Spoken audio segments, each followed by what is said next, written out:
Shout out to the local artisan. The local artisan. You can't tell me shit, no offense, so don't bother. You fucked it off, I cut you off, now that's a $1. Jimmy Neutron, I'm a dog like Goddard. Quick to whip the stick and disappear like Harry Potter. He think he heated up, ain't got a bitch cause I'm hotter. He ain't got no heart and he ain't got no honor. That guppy won't survive in the water with piranhas. Killers on my team with M16s like Uganda. Shooters on my left, that's gon' step at my leisure. I died and resurrected, bitch, but this is not Easter. I don't rap beef, little bitch, so this is not Easter. I don't duck shit, but off the goose I might seek it. Shout out to the Two local bad hoes, artist. I think one was Puerto Rican. The local a sock up on the artist. dough, so don't come in, we not decent. I'm rocking when I'm rolling, Motorola always beeping. Pockets full of poses, rolling dough, straight chiefing. 5-pack of the woods just to keep the stress managed. People taking shots and they be shocked, it's no damage. Tell all of the thoughts up on my jock, I don't have it. Can't argue with my bitch because she only speaking Spanish. I hit the switch and push the whip like it was in the way. You talking shit but ain't no shit, so you just in the way. I'm taking risk, I pray to God that I don't die today. The talk is cheap, I got the heat just like the young D-Wade. She thinking memes, I told the bitch that she don't know D-Wade. I think it schemes the next routine gon' take a business day. She ride the dick and work her hips like it's for fitness, ayy. Plead the fifth and suck this dick, you ain't got shit to say. People run they lips so they trip like some acid. I can't fit into this fake world, I ain't plastic. Roll the backwood up and have them pissed, I ain't passing.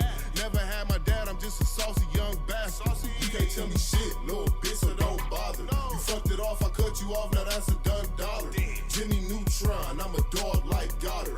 Quick to whip the stick and disappear like Harry Potter. He think he heated up, ain't got a bitch cause I'm hotter. He ain't got no heart and he ain't got no honor. That guppy won't survive in the water with piranhas. Killers on my team with M16s like Uganda.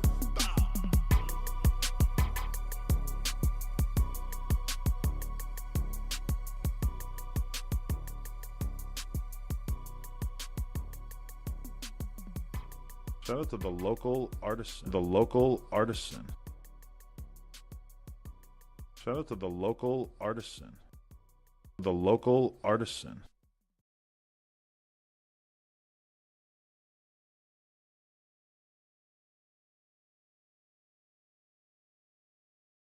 Shout out to the local artisan. And shout out to y'all. What is good, y'all? What is good? What is good? What is good? What is good? T.L.A Podcast, Local Artisan, best platform in the world.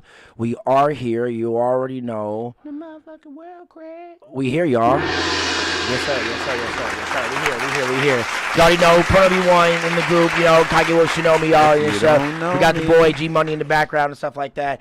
If he wants to say anything, I don't know where the fuck I put these damn extra mics at. I put these mics somewhere. There's somewhere in here, but I gotta find them. But yeah, what's good, y'all? Episode 107. We are here. What is good? What is good? What is good? What is good? Yes, sir. Yes, sir. Yes, sir. Yeah. Monday. Weekend just passed. Nothing really happened. I've been here. Freaking. Whoa. What? See, that's crazy. What? That's some crazy. No, you hit that. I got that one? It's that. Oh, yeah, so he knows what he needs to know which one to hit for his ass. The fuck is he talking about? So which one? But yeah, my weekend wasn't really filled with nothing. What was you doing? Working and homework. I went to work on Saturday. Yeah, went to work on Saturday, and then I went home and did homework all day on Sunday. Yeah. So yeah, That was it. You know, just chilling. Same old. Ain't no thing but a chicken wing. Not You feel me?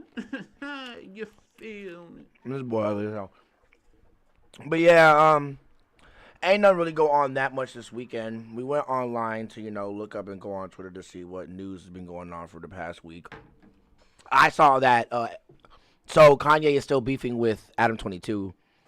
So that's kind of funny. Oh my! I saw the thumbnail on No Jumper earlier this morning when they went live for the news, the No Jumper news.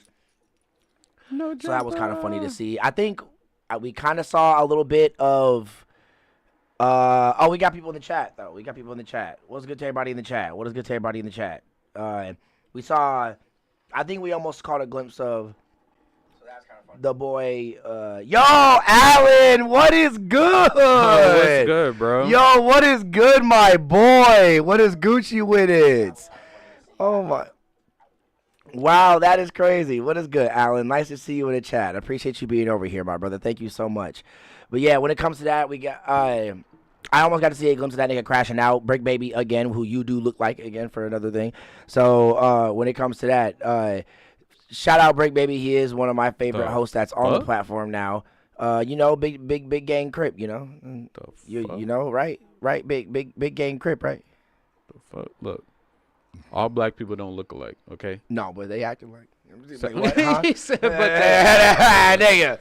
I mean, he wearing a little bit of blue. I see that blue poking out of that sweater right there. What you talking about? Poking out, the sweater is just blue. That's what it is. Thank you. He just admitted That's it. Thank you so much. So he just admitted the gang culture. So yeah. Sweater. And so when it comes to that, I got to see a little bit of glimpse of that. We did go on Twitter. When I went on Twitter, we did get to see that the Jake Paul and Mike Tyson fight, right? Jake Paul and Mikey. So when it comes to that, so I guess that this fight is going to be going towards their actual records, since you know they're both a part of the WBA. I swear Mike Tyson retired with his belts, with his heavyweight title. So I'm pretty sure he did. So when it comes to that, I don't know if this is like, if he wins, if Jake Paul wins this, then he gets one of his belts for the heavyweight title, which would be literally insane if that was the case. Then I would never watch boxing again in my life. But yeah, it's crazy to see that, because they wanted this to just be an exhibition at first. Well, Jake, I guess, did, but then Jake tweeted out that Netflix wanted to do it, Mike Tyson wanted to do it, and he also, they all both wanted to do it, but then he agreed on to the terms. So, you know, they just cleared it, and now this is going to go towards our actual record. So if this man, Jake Paul, beats Mike Tyson, which I don't think will happen, then that means that Mike Tyson will have a loss on his record against Jake Paul, and Jake Paul will have a win against Mike Tyson. Yeah. That is insane. How do you feel about that? I think it's kind of crazy. I think it would be, like, ridiculous for Jake Paul to be, if he become the heavyweight champion. Oh, my Jesus. If Jake Paul become the heavyweight champion, bro. Oh, man. What do we do? Run for the hills? What we gonna do? Like, come on now. Nah, Jake Paul can't. Nah, he ain't catching up. I ain't never believed Jake Paul was gonna catch a dub anyway. So. Yeah. So I don't believe he's Trust me, yeah. In my opinion, Jake Paul ain't gonna catch anyway. no dub against Mike Mike fucking Tyson. Yeah, it's just not gonna happen. You've been watching the videos, right? The training videos? No. I seen Mike Tyson training. That's what I'm saying. Yeah. Oh yeah. Yeah, Mike Tyson's videos are. I seen Mike Tyson training. They disgusting right now. I didn't see Jake Paul training, or maybe I actually did see one of his. Yeah, somebody was comparing them side to side, but. Hold on now. We got a call from the boy Smitty right here, real quick. Hold on. I'm pulling it up right now. What is Gucci, my boy? We live on T.L.A Podcast. Y'all already know what's good. Hey, hit the applause for that. Oh, I got you. That's the long one. Gotta hit the other one. Hand clapping. Yeah, there we go. What's good, man? What's good, man? Yes, sir.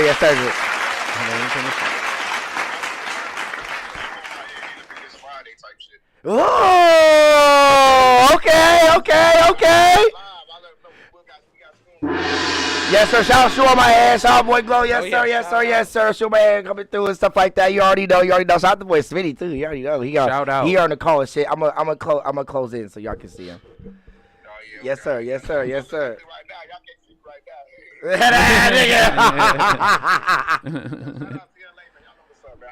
I'm be back this week, man. Coming back this week, man. Yes, sir. Bet it up. We can, but I just want to confirm that I'm on work around like 4 o'clock. So we probably get up around like 6, 7. Bet. Say less. Beautiful. All right, bet. Yeah, you already hear that. We locked in. For Spitty to be up in here in the fucking podcast this week. So you already know. So that's gonna be beautiful. You bring the boy Glow. Gonna have a nice interview and shit like that. And we gonna get cracking and shit. Yes, sir. Hey, my line tomorrow, Kelly. Oh, I got you. Yes, sir. Got you, my brother. Most def, bro. Love. What's good, bro? Yes, sir. I'm doing good. How about you? Yeah, you know, man. man. I'm good, man. Out here working like a mother. I got a lot to catch up on when I get out there, bro. Most Yes, definitely. sir. Most Yes, definitely. facts. Yeah. Grizzly song, just filmed T Grizzly and shit, bro. This shit was crazy. Yeah. He was telling me. so He we was saw that on telling the me. story. Hell He was yeah. telling me, yeah, that shit is feel lit. it, man. We taking off, man. We Hell yeah. Yes, Fuck sir. yes. Yes, sir. Fuck yes. Bet, well, yeah, I got you, Smitty. I'll definitely hit you up. Let's go. All right, y'all lock in. Love y'all boys. All right. Bet, love, bro. You already know. Yeah. Bet. Okay, yes, sir. All right, bet. So cool. We got the boy Glow coming over here. So yes, sir. We can go for that. I keep forgetting I got it on mine. I forget. I gotta go back on my phone. Pressing my shit. Head ass. Head ass. You already know. Got the boy Glow. Yes, sir. Friday. I don't know if he wants me to interview him or if he's gonna do it on Midnight After Dark, but either or, more content for the platform and beautiful shit that's gonna happen that night. So yes, sir. Yes, sir. Shout out to boy Glow. Shout out to boy Glow. sir. That's gonna be a Shout fire night. That's gonna be some. Shout Okay, we got Friday playing. So that's fine. That's fine. Well, all right. Here, I'm gonna go back on Twitter, right? We're gonna take a little stroll on Back Twitter. on the Twitter. X, if you want to call on it. the Twitter. Right. So that's what we're gonna do. I don't know. Well, I don't know. No, you said you ain't been reacting to it, so it's fine. What? So if y'all be paying attention to Drewski at Oh, all, right. You know, shout out Drewski. He just dropped the other day. Shout out to boy Drewski. Shout out to boy yeah. Drewski. Yes, sir. Yes, sir. Yes, Could sir. have been records. Yes, sir. you Yes, know, sir. Could have been house. I think it's episode 6. See, Something like that. I haven't started the reaction shit yet. So like, I'm so behind right now, and I'm gonna have to catch up. Oh my Yo, God, let us know in the chat if you willing to, if you haven't seen the could have been house Facts. stuff. You know, If you haven't, you know, watch it all with me. You know, Yes, sir. then we could react to it, and you could see Pro Nobi Kellogg's do it. This nigga. on That his ass. channel. Okay, let us know if that's what you want to see. I think, Or if you want to see both of us, we can do it on I Kage and think- Pro too. I Either think- or, sure, it don't we can matter. do that Shit. too. I think it's a good idea. It's still popular. You know, I think that's there's true. still a lot of people ain't seen it. And if you're like, same thing. It's similar. It's not the same thing exactly, but it's similar to like the Shay's like. I and also all that never got stuff. caught up on that You either. know, I a know lot what of that. happened though. I know what Yeah, happened. right. But I watched a lot of those videos and You a lot started of doing reaction a shit. lot of a lot of Yes. other people watched those. Like I was reading the comments, they had watched them a month, 2 months after they had been posted. You know what I mean? Like and for the first time, they had never seen it, you know? Okay. And same thing with like Agent and some of the AMP dudes, gonna some of lie. the people online, they reacted to them later too. You so. got me inspired to start watching DeAdrian Harding actually. Oh, DeAdrian is So that actually, nigga. yeah, I'm actually DeAdrian going is to that. hilarious. Shout out to the boy DeAdrian. Yeah, shout out. And Shout that out video DeAdrian actually is is doing hilarious. some numbers on my channel. It's at 442 right now. So that's pretty cool. Shit, the boy DeAdrian DeAdrian is getting married on. hilarious. That boy literally is getting married on top of a cooler in Walmart. And that is literally a whole 12 niggas and a female climbed on top of a cooler. He got all his niggas in tuxedos at the bottom of the cooler. Everybody says cheer. He said, "I now announce you married, Mr. Husband and Wife." Everybody want to start cheering and videotaping. I'm like, what the fuck is going on here? That shit is hilarious. But hey, shout out to DeAdrian, bro. Shout the out. fuck out of DeAdrian, bro. That's fire. That's hella fire. I ain't gonna lie to you. That boy funny as hell. He is. That boy He funny is. as hell. And the whole stay sober thing. I also Stay agree with that. sober. Stay sober. Even though we about to smoke some weed right now. Stay- but- he hey, is you a- stay sober. he's Don't a- listen to us. he's a Don't. hypocrite. He talking to you. No, He's a nigga. hypocrite. He ain't talking to me. He talking to you, nigga. He talking to you youngins. You young niggas. He's a hypocrite. He talking to you young He's niggas. literally promoting weed. You are weed though. I'm not the one saying people should stay sober. I'm not DeAdrian Harding. I react to that. You nigga. just told him to stay sober. No, he did. He said he about to go back right now. I didn't say that. I didn't even say all that. Why you calling me out on my shit? You're not old enough to rewind your words. Okay? Wait, what? You got to be like 70 years old to be able to To rewind time? Yeah, you got, literally. I met a lady. And have us believe it. I met a lady when I was younger, and I want y'all to think about all the older people you know, 65, 70 years old. Yep. How many of them motherfuckers can say something and then act like they ain't say that shit and it be completely okay? Like everybody like, nah, they ain't say that. And you heard them say that shit. No, that's facts. You heard them say that shit. No, that's facts. No, when I was a kid and we were reading, like you remember you ever go to like when you were like real young in elementary school and the librarian would read to you. Yeah. Like you go into the library and she would sit down, all the kids sitting there, and she would read to you, or somebody would come in and read to you during like book fairs and shit.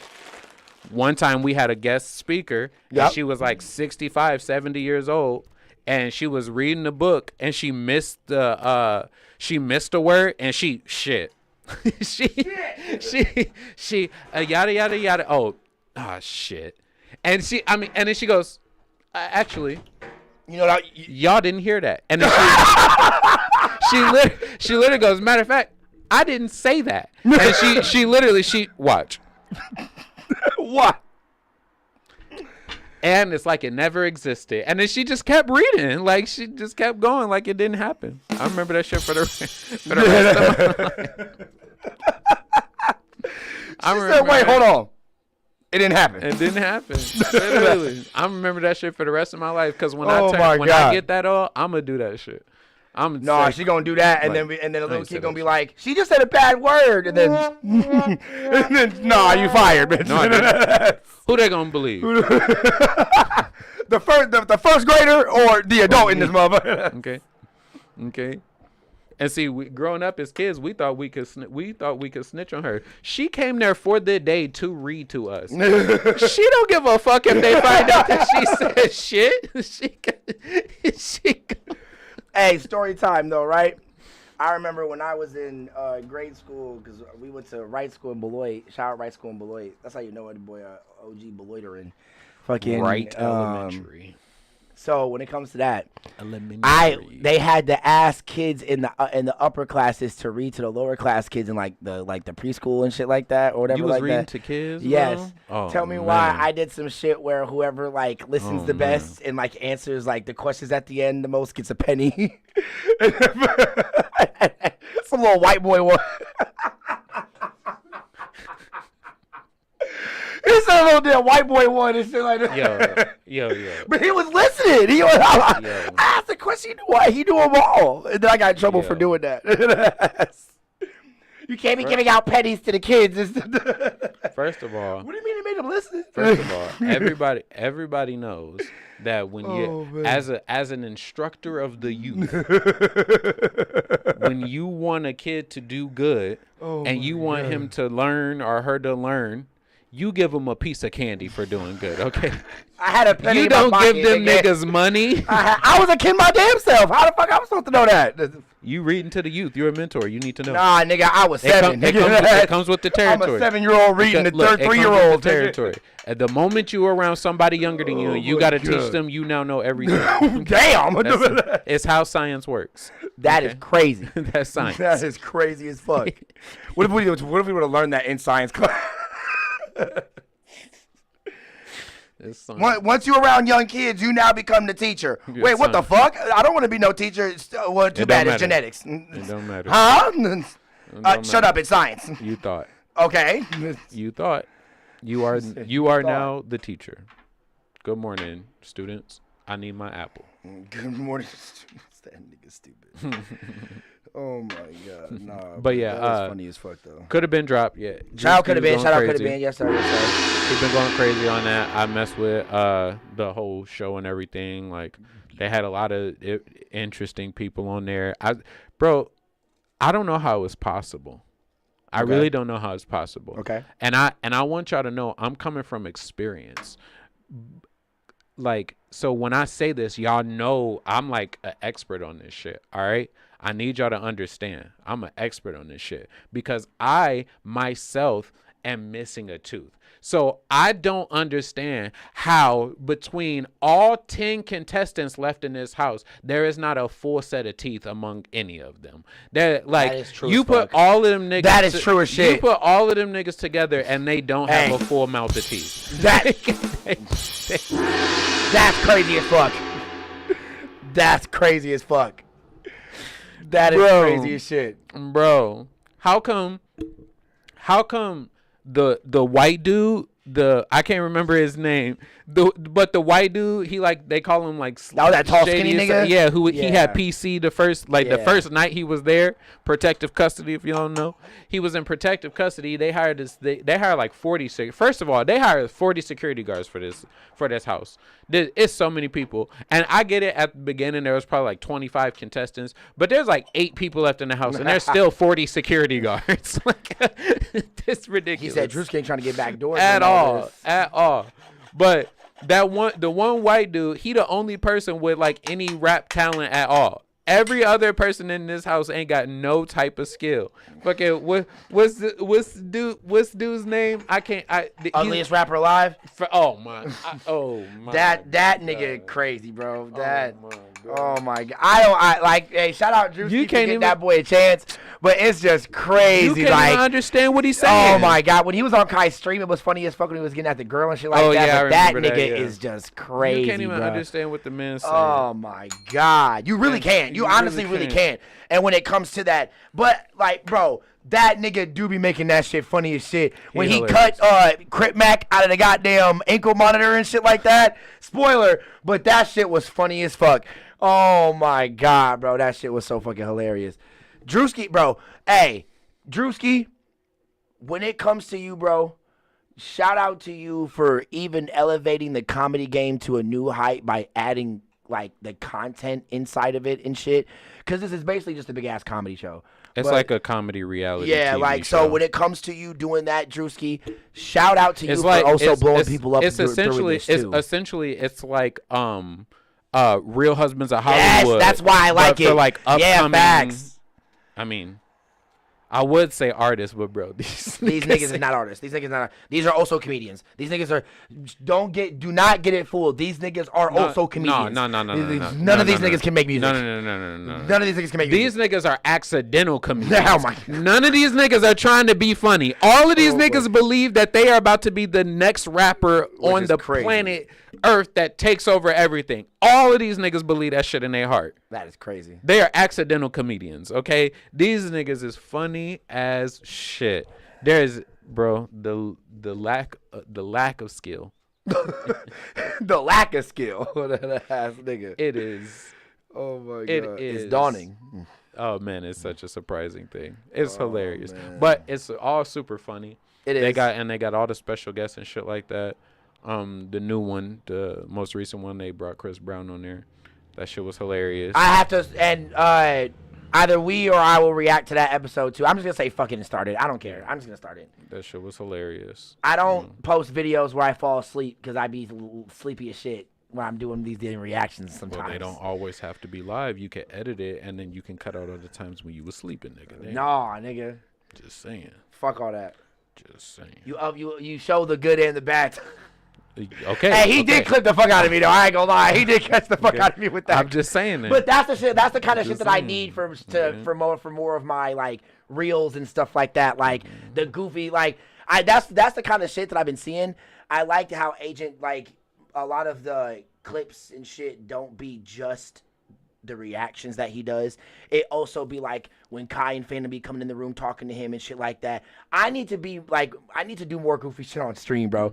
I just I need to have longer streams and just do more goofy shit. That's the kind of shit that be showing off your streams a lot. Yeah, it just builds who you are. You know, Facts. like even like all these people's fan base, they all got something to talk about their favorite person about. Like Agent, they talk about his head, his forehead. You know, same thing with Kai. They talk about his forehead, or they talk about how short he is, or they talk. You know, they talk about all of these things and they use it to make fun of him, but it's not like not real. The second I hear if I get into an argument with a nigga online on Discord and he be like, "Shut the fuck up and go to sleep, nigga," if it's like.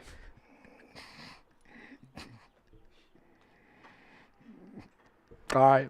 Wake up, you sleepy ass nigga. All right. Wake up, you sleepy ass nigga. All right, bro. I'm gonna end stream. I'm just gonna end stream after that. What? Oh yeah. I'm literally going to end stream after that. Wake up, you sleepy ass nigga. People like, hey, guess what? What? Wake up, you sleepy ass. All right, bro. Look, this is what I'm gonna say. If you, I'm gonna love that shit. If you make content on the internet. And you live stream and you play video games, just know you will always find a nigga like me to catch you lacking. Just letting you know. Facts. Just letting you know. Okay? And shout out to all them niggas like me who catch a lacker. Okay? No, I ain't gonna lie. I do be lacking on stream sometimes. It do be funny as hell. It really, really do be funny as shit. Slide that bottom knob, slide it that way.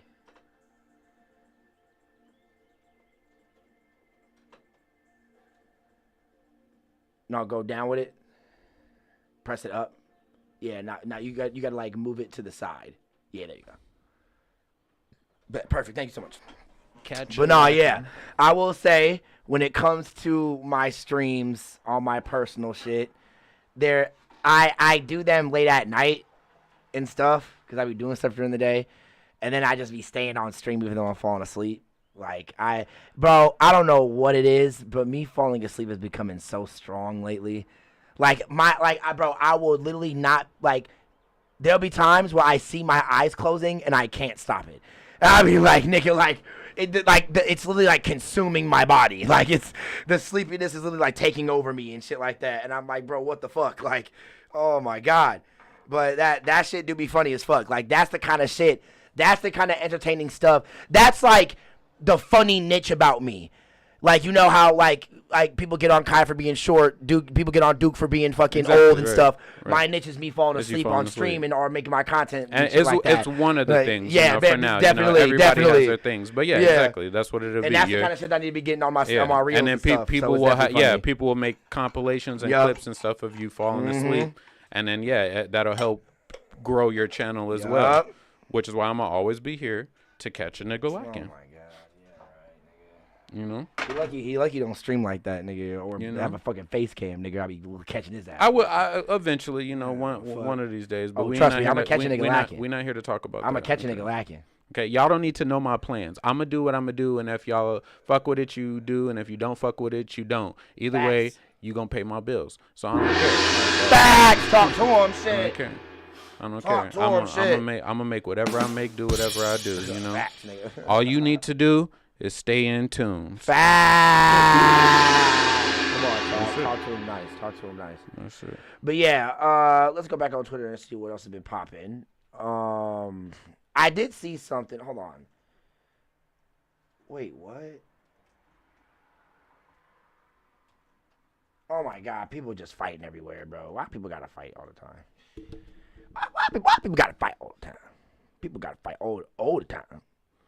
So okay, we can talk about it though. So some beef still is conspiring. So the rumor right now. So chat right here. This is the rumor, right? The rumor is that Chris Brown bought most of all of Quavo's tickets to one of his shows in Atlanta. So only 108 people showed up. So he being like 50 Cent. Yes, everyone's been saying that he 50'd him. So do you think that it is that, or do you really think that it's because nobody wants to go to a Quavo show? What else do you think it? You think it's because nobody wants to go to a Quavo show? I don't know, bro. I don't know. No, I think. When was the last time we heard of Quavo touring? I think Chris Brown. Yep. Had somebody prepped and waiting. Just like we was waiting for the RDC tickets. Oh my God, a DreamCon, which we can't fucking go to because everybody bought them out. Just like we was waiting, and just like the niggas was waiting for the PlayStation 5 to drop. Facts. And when you needed to get in them queues and all that shit, all of that, Chris Brown paid a nigga to wait for the to wait patiently for the day that shit was about to drop. Okay, he knew the minute that shit was about to go live. And he was like, all right, the moment that shit go live, I want you to spend $20,000. Because that ain't nothing to Chris Brown. Every ticket. Okay. And he came back and he was like, it was 109 people all had the same idea. They all got it the moment the tickets came out. Those are the only seats I couldn't get. Okay. My question is, when it comes to this, what album is he on tour for right now? Because if this is a solo Quavo tour and he doesn't really have any else opening up for him, if I would have opened up for Quavo that night, I would have been disappointed. Well, it's Quavo. It's Quavo. He probably has an open. He's still a huge artist. But what album is this for? I don't know. Has he even came out with a project recently? I don't fucking know. I don't listen to Quavo. No, damn. Shit. Know. Hey. I have no idea. Mm-hmm. Hey, bro, shit. I don't even know. I don't either. I don't even know when the last Migos album was. Like, and I'm not saying not any hate on them, but I don't. Hey, no, rest in peace, Takeoff. R.I.P. R.I.P. Yes, sir. Yeah, yes, they're sir. great. I mean, I fuck with some of the Migos, but I just don't listen to the music. That's not really my kind of music, you know. Y'all know me. I'm the boom bap R&B nigga. My favorite rapper is Rakim. Like, so I don't know what them niggas is doing. Is that your favorite? Is that your favorite rapper of all time? Yeah, I think Rakim is number one. Oh, for real? Like, Yeah, I think, number one I top think of I everybody think in the chain. Rakim is the greatest MC to ever live. Even One- over Kanye and all that shit like that? Rakim is the greatest MC to have ever lived. Ever. I think Rakim is number one. I'm not saying you can make an argument. Yeah. When it comes to how I know you and what you look for inside of hip hop, that definitely hella makes sense. I'm not saying Yeah. it's the objective truth. No, definitely not. Yeah, this is But- obviously your opinion. Yeah, but duh, to me, yeah. Yeah. he said definitely not. Shit, no, because once I say mine, niggas gonna throw me out the window. Nigga, no. that's Yeah, niggas gonna wish why niggas be like, you need to leave. Yeah. Nigga, that's- KageWolfShinobi believes Rakim, the God MC, is in fact the God MC. There is not a better rapper before and has not been a better rapper since. I think Rakim is number one. Damn.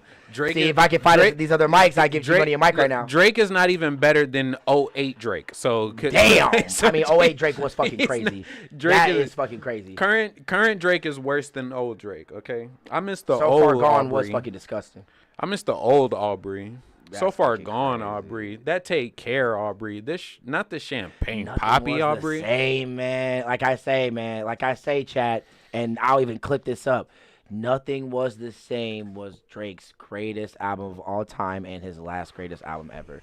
Yeah, Y'all, since then, ain't if nothing been y'all the same. disagree with me in the comments, let me know and shit. Cause I'm gonna clip this into a reel. Anybody who sees this reel and shit like that, I need you to comment on what you think about Drake and what do you think is his best album. I need to see that. Cause nothing, bro. Nothing was the same. Was the fucking shit, bro. That album was full of hits. There was only 3 songs on that album that was not hits. I have to go back and see like what songs were specifically on there because like that era of Drake, like Take Care, Nothing Was the Same. Well, you Excuse had me. Fucking what was it? Views from the Six. After that, was Views from the Six after that? no Views was So Far Gone. Thank Me Later. That's Thank what Me it Later. is. Yeah, Thank Me Later. Take Care, Nothing Was the Same. If you're reading, it's Too too late.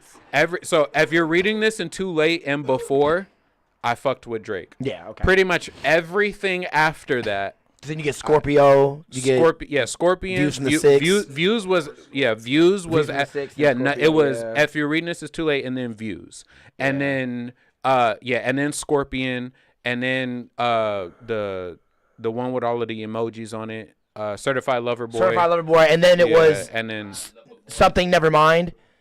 it's It's a word that never mind. I forgot what it was. I think it's All Right, Never All Mind. right, never mind. something Yeah, like And that, I'm not gonna lie.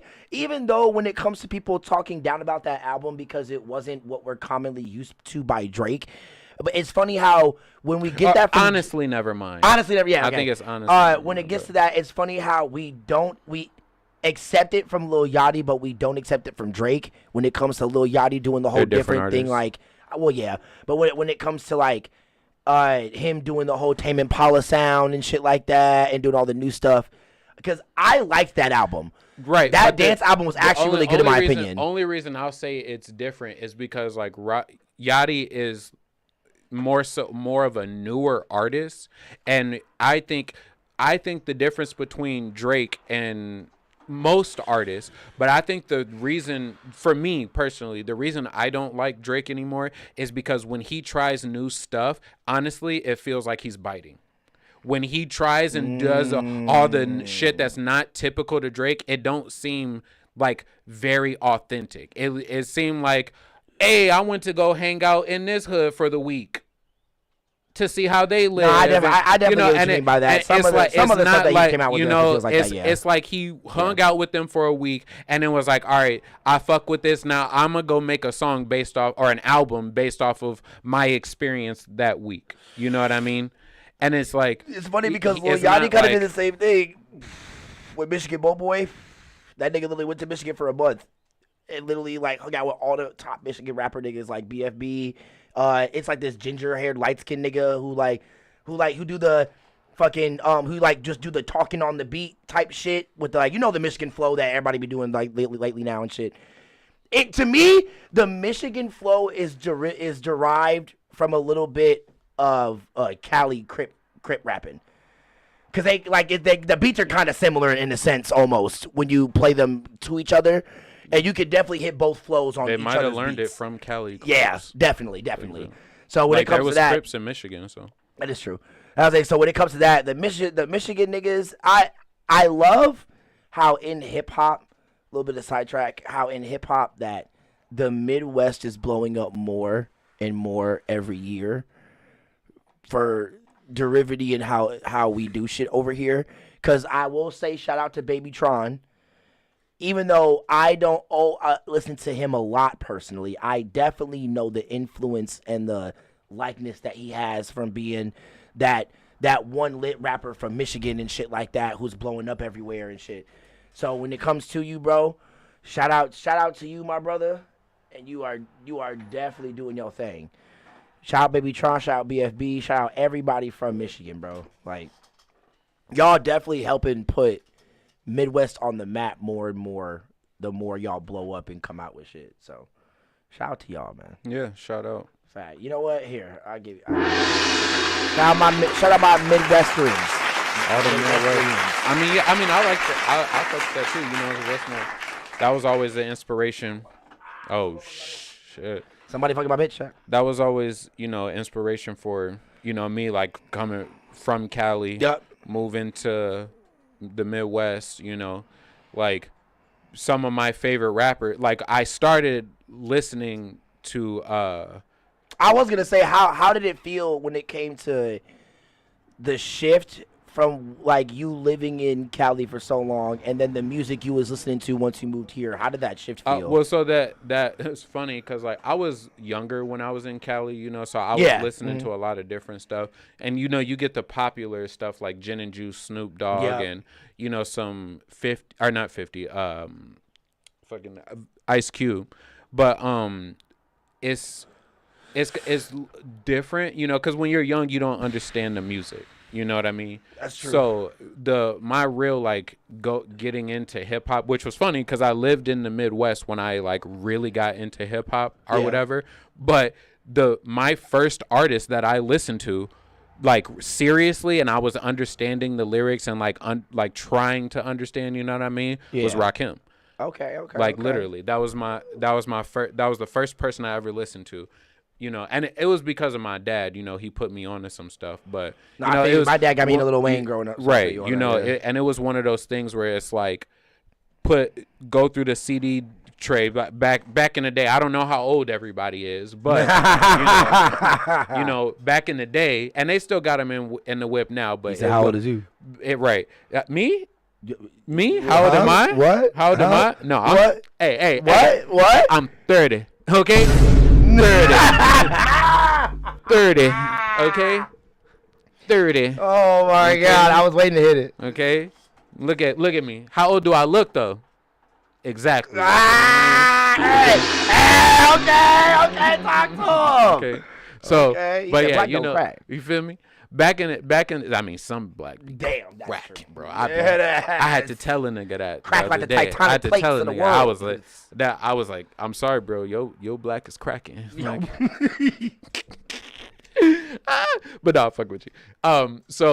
But no. When back in the day, we had CD players.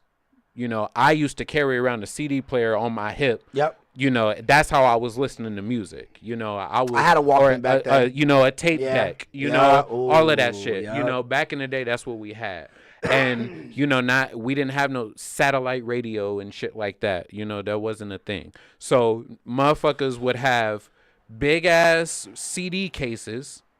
And it just like a card binder or something like that. They have big ass CD cases, and they have 3-4 different ones in their car. They have 5 or 6 in the crib, and they have a whole section of everything. And when they come in, they switch. You know what? I don't want these CDs, or I just bought some new CDs. And you switch them out, yada yada yada. So I was in the whip, bro. And my dad, and I'm listening to the radio. That's how I got into Gorillas. He tell me, And I remember the song too. It was I don't know. I never remember what the actual name of the song. Clint Eastwood? But no. It's the no. This is way before that. Are you talking about a gorilla song? No. Oh, A okay. Ludacris song. It's the one. Lick you from your head to your toes. Yeah. Move to the bed, down to the floor. Yeah. I wanna... Something like that. I can't. What's your fantasy? What's your fantasy? What's your Something- fantasy? Yeah. So that song was on the radio at the time. So that song came on the radio when I'm riding around in the whip with my dad, and I'm singing the song word for word. But I was young. I didn't really care what they were talking about. I kind of I was in the Ludacris too really growing up, care, but I was listening when I heard him. He was on the radio. He was popular. He had some good shit. Sitting on 40 roller. Bro. So he like, do you even know what they're talking about? And I'm like, it's my dad, so I'm like, I mean, no. Yeah, but no, like I don't really care. It sounds good, and he was like, nah, this shit is poison. Yeah, bro, when you got them dashiki still down there, you got to like, this the devil. This the devil. So he turned the radio off. Oh, man. And he tell me, open the glove compartment and pick any of those CDs, any of them in there, right? And he had like 3 different ones, right? So I start scrolling through or whatever, and the first one that like stuck out to me, it's kind of like magic cards too. You scrolling through and you see some good ones, so you sit them off to the side or you keep them in mind, like, all right, I'm gonna come back to this page, but I'm looking for something specific, kind of something that really jump out, right?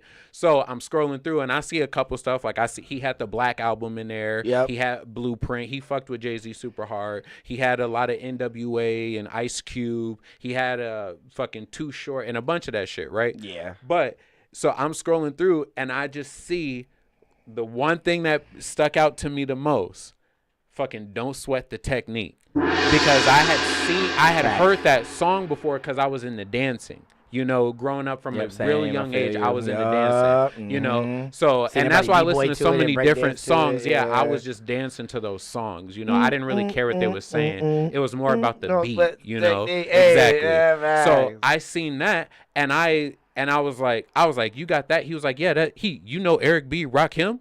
And I'm like, yeah, I've heard this song before. Like, I know these people. And he, all right, bet. So we didn't say bet back then, but facts, then he had a page of all Eric B. and Rakim albums, like and like greatest hits and all of this shit, right? Okay. So he was like, just pick one. So I pick one, throw that bitch in the CD player, and fucking Don't Sweat the Technique, fucking Microphone Fiend, like all of that shit just comes on, and I'm like, who is this nigga? What? Like, I didn't even know people could rap like this. And he been doing this since 87. He doing like 1987. Right? I feel that though. You know what I'm saying? Like, that's crazy now to think about, because this like 2000 and 2006, 2000, shit like that, So it might be even before that, 2004, So like it's like crazy to think that like back it was like 2005. It's crazy to think that back then, even 20 years before that, somebody was already rapping better than the niggas I was listening to on the radio, the most popular people. Like I was like, Luda definitely could rap, Nelly could rap, like fucking who else was on the radio back then? Lil Wayne could rap. Facts. For Eminem, he was rapping his ass off, and that shit was good. But I heard Rakim, and I was like, I don't know anybody like this, and then I just immediately, that was just my favorite motherfucker, So then I started listening a lot more to Kanye. Kanye was the first album that I actually bought myself. Like, it was the first one that I got myself. People had given me other ones and I, stuff like that, but that was the first one that I bought myself, and that was actually Graduation was the first one I bought. Like, cause my older brother, he had College Dropout and Late Registration already. And then when Graduation came out, I had ways of making my own money, so that was the first thing that I bought for my birthday. Like our first album I bought on my birthday. That's so crazy because when it comes to like me growing up and everything and getting into what I was into and all that stuff like that, it's funny because like I had a Walkman growing up and all that stuff like that. Mm-hmm. There was one time where I had like a MP3 player, but I couldn't download any music to it. But it had a recorder. So I literally was just recording all shit to the music off my mom's computer and stuff like that.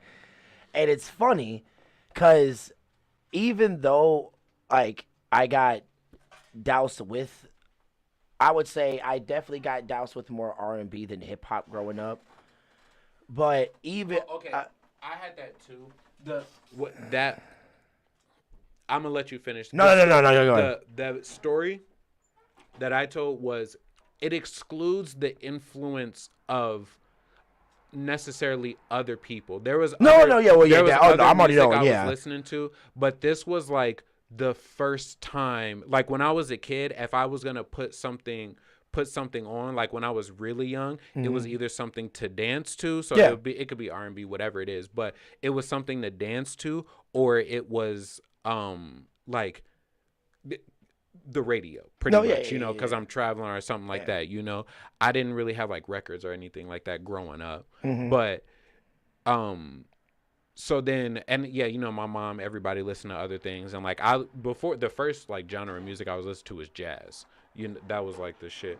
But without anybody's like influence, like the music that I wanted to listen to, I was like really defined when I was like 11 years old. And that was hip hop. Definitely, my mom was listening to a lot of stuff, and she has CDs too. So, but we get into her car, it's open the glove box and pick out the CDs, and you scroll through. There wasn't no Ice Cube, Snoop Dogg. She had Snoop Dogg. She had Doggy Style. My mom listened to 50 Cent. Yeah, and she didn't listen to 50 Cent. She listened to one album, and that was it, because she liked one song off of it. Yeah, she liked 21 Questions. Yeah, she shit liked, like that. Fucking, my mama friend. Kissing the girl, all that shit like that. Yeah, exactly. The hit shit, But she didn't like all the Get Rich or Die Trying. She didn't like all of that. Like it. My brother was listening to that shit. Yeah, so my little brother's dad at the time, he was listening to all of that. So we had that. But my mom, you open her, she had all of Aretha Franklin, and she fucking all of the singers, Jill Scott, Joss Stone, I almost said Luther Vandross and stuff. Luther Vandross. My mom was super heavy into John Barry Legend. White. Like she even John had Mayer. John Mayer. Who's the? He dude? had the black females in the grip during that fucking Who's era, the bro. dude? That shit was crazy. Shout out fucking John Mayer, bro. Why can't I think of his name? He was super popular singer in Vegas. White guy. He was like a super suave type of dude. That was like the. You're not talking about Robin Thicke, are you? No, not Robin. She loved Robin Thicke. My mom loved Robin. Both of my parents loved Robin Thicke. No, I can't think of his name. He's like one of the most popular singers ever, and I'm crazy that I'm blanking on his name right now. But Frank Sinatra. So she loved Frank Sinatra. She has so many projects by him. So like the Rat Pack and all that. Yeah, we listened to a lot of that growing up. But like when I was gonna put on music, that wasn't the first thing I was going to, except for John Legend. John Legend was like the singer and Neo back in the day. I loved listening to. No, Neo, yeah, when it came to when I was getting that, it was in a sense like I had that first moment with my mom, which is weird. Yeah, which is funny that's as what fuck. I know. I know what you was listening to.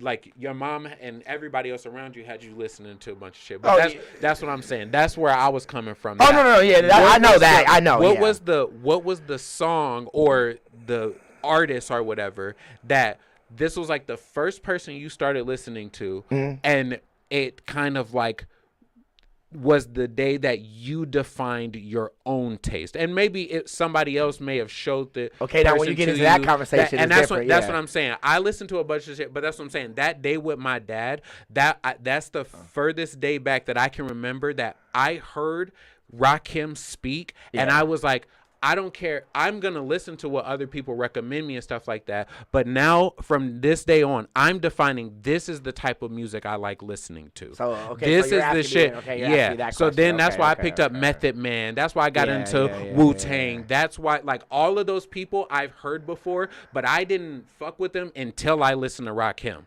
That's when I was like, okay, Andre 3000 is actually saying more than I thought. You know, that's when I really understood, and I started picking. And then I started listening to rock music, and that's why I could listen to it, because the lyrics that they were speaking were real as fuck. Paramore was spitting. And that's what Paramore I was was, for my shit. you yeah, know, that's what I like was gonna fucking say, the Breaking Benjamin, 3 Days Grace, them motherfuckers were spitting. They were talking about some real shit. And that's where I went to for, like, you were talking about the emotional rap that you were talking. I got that from rock. I would listen to rap music for like stories and shit and like lyricism, but the like, me and my girl just broke up, or I'm going through a hard time, like somebody just died in my. I would listen to a rock song. You know what I mean? That shit would put me in that zone. Yeah, that's what I'm saying. What was the moment, the artist, the person, the group? Well, yeah, I'll fly into that question. Let me finish my statement going to that then. Because when it comes to that,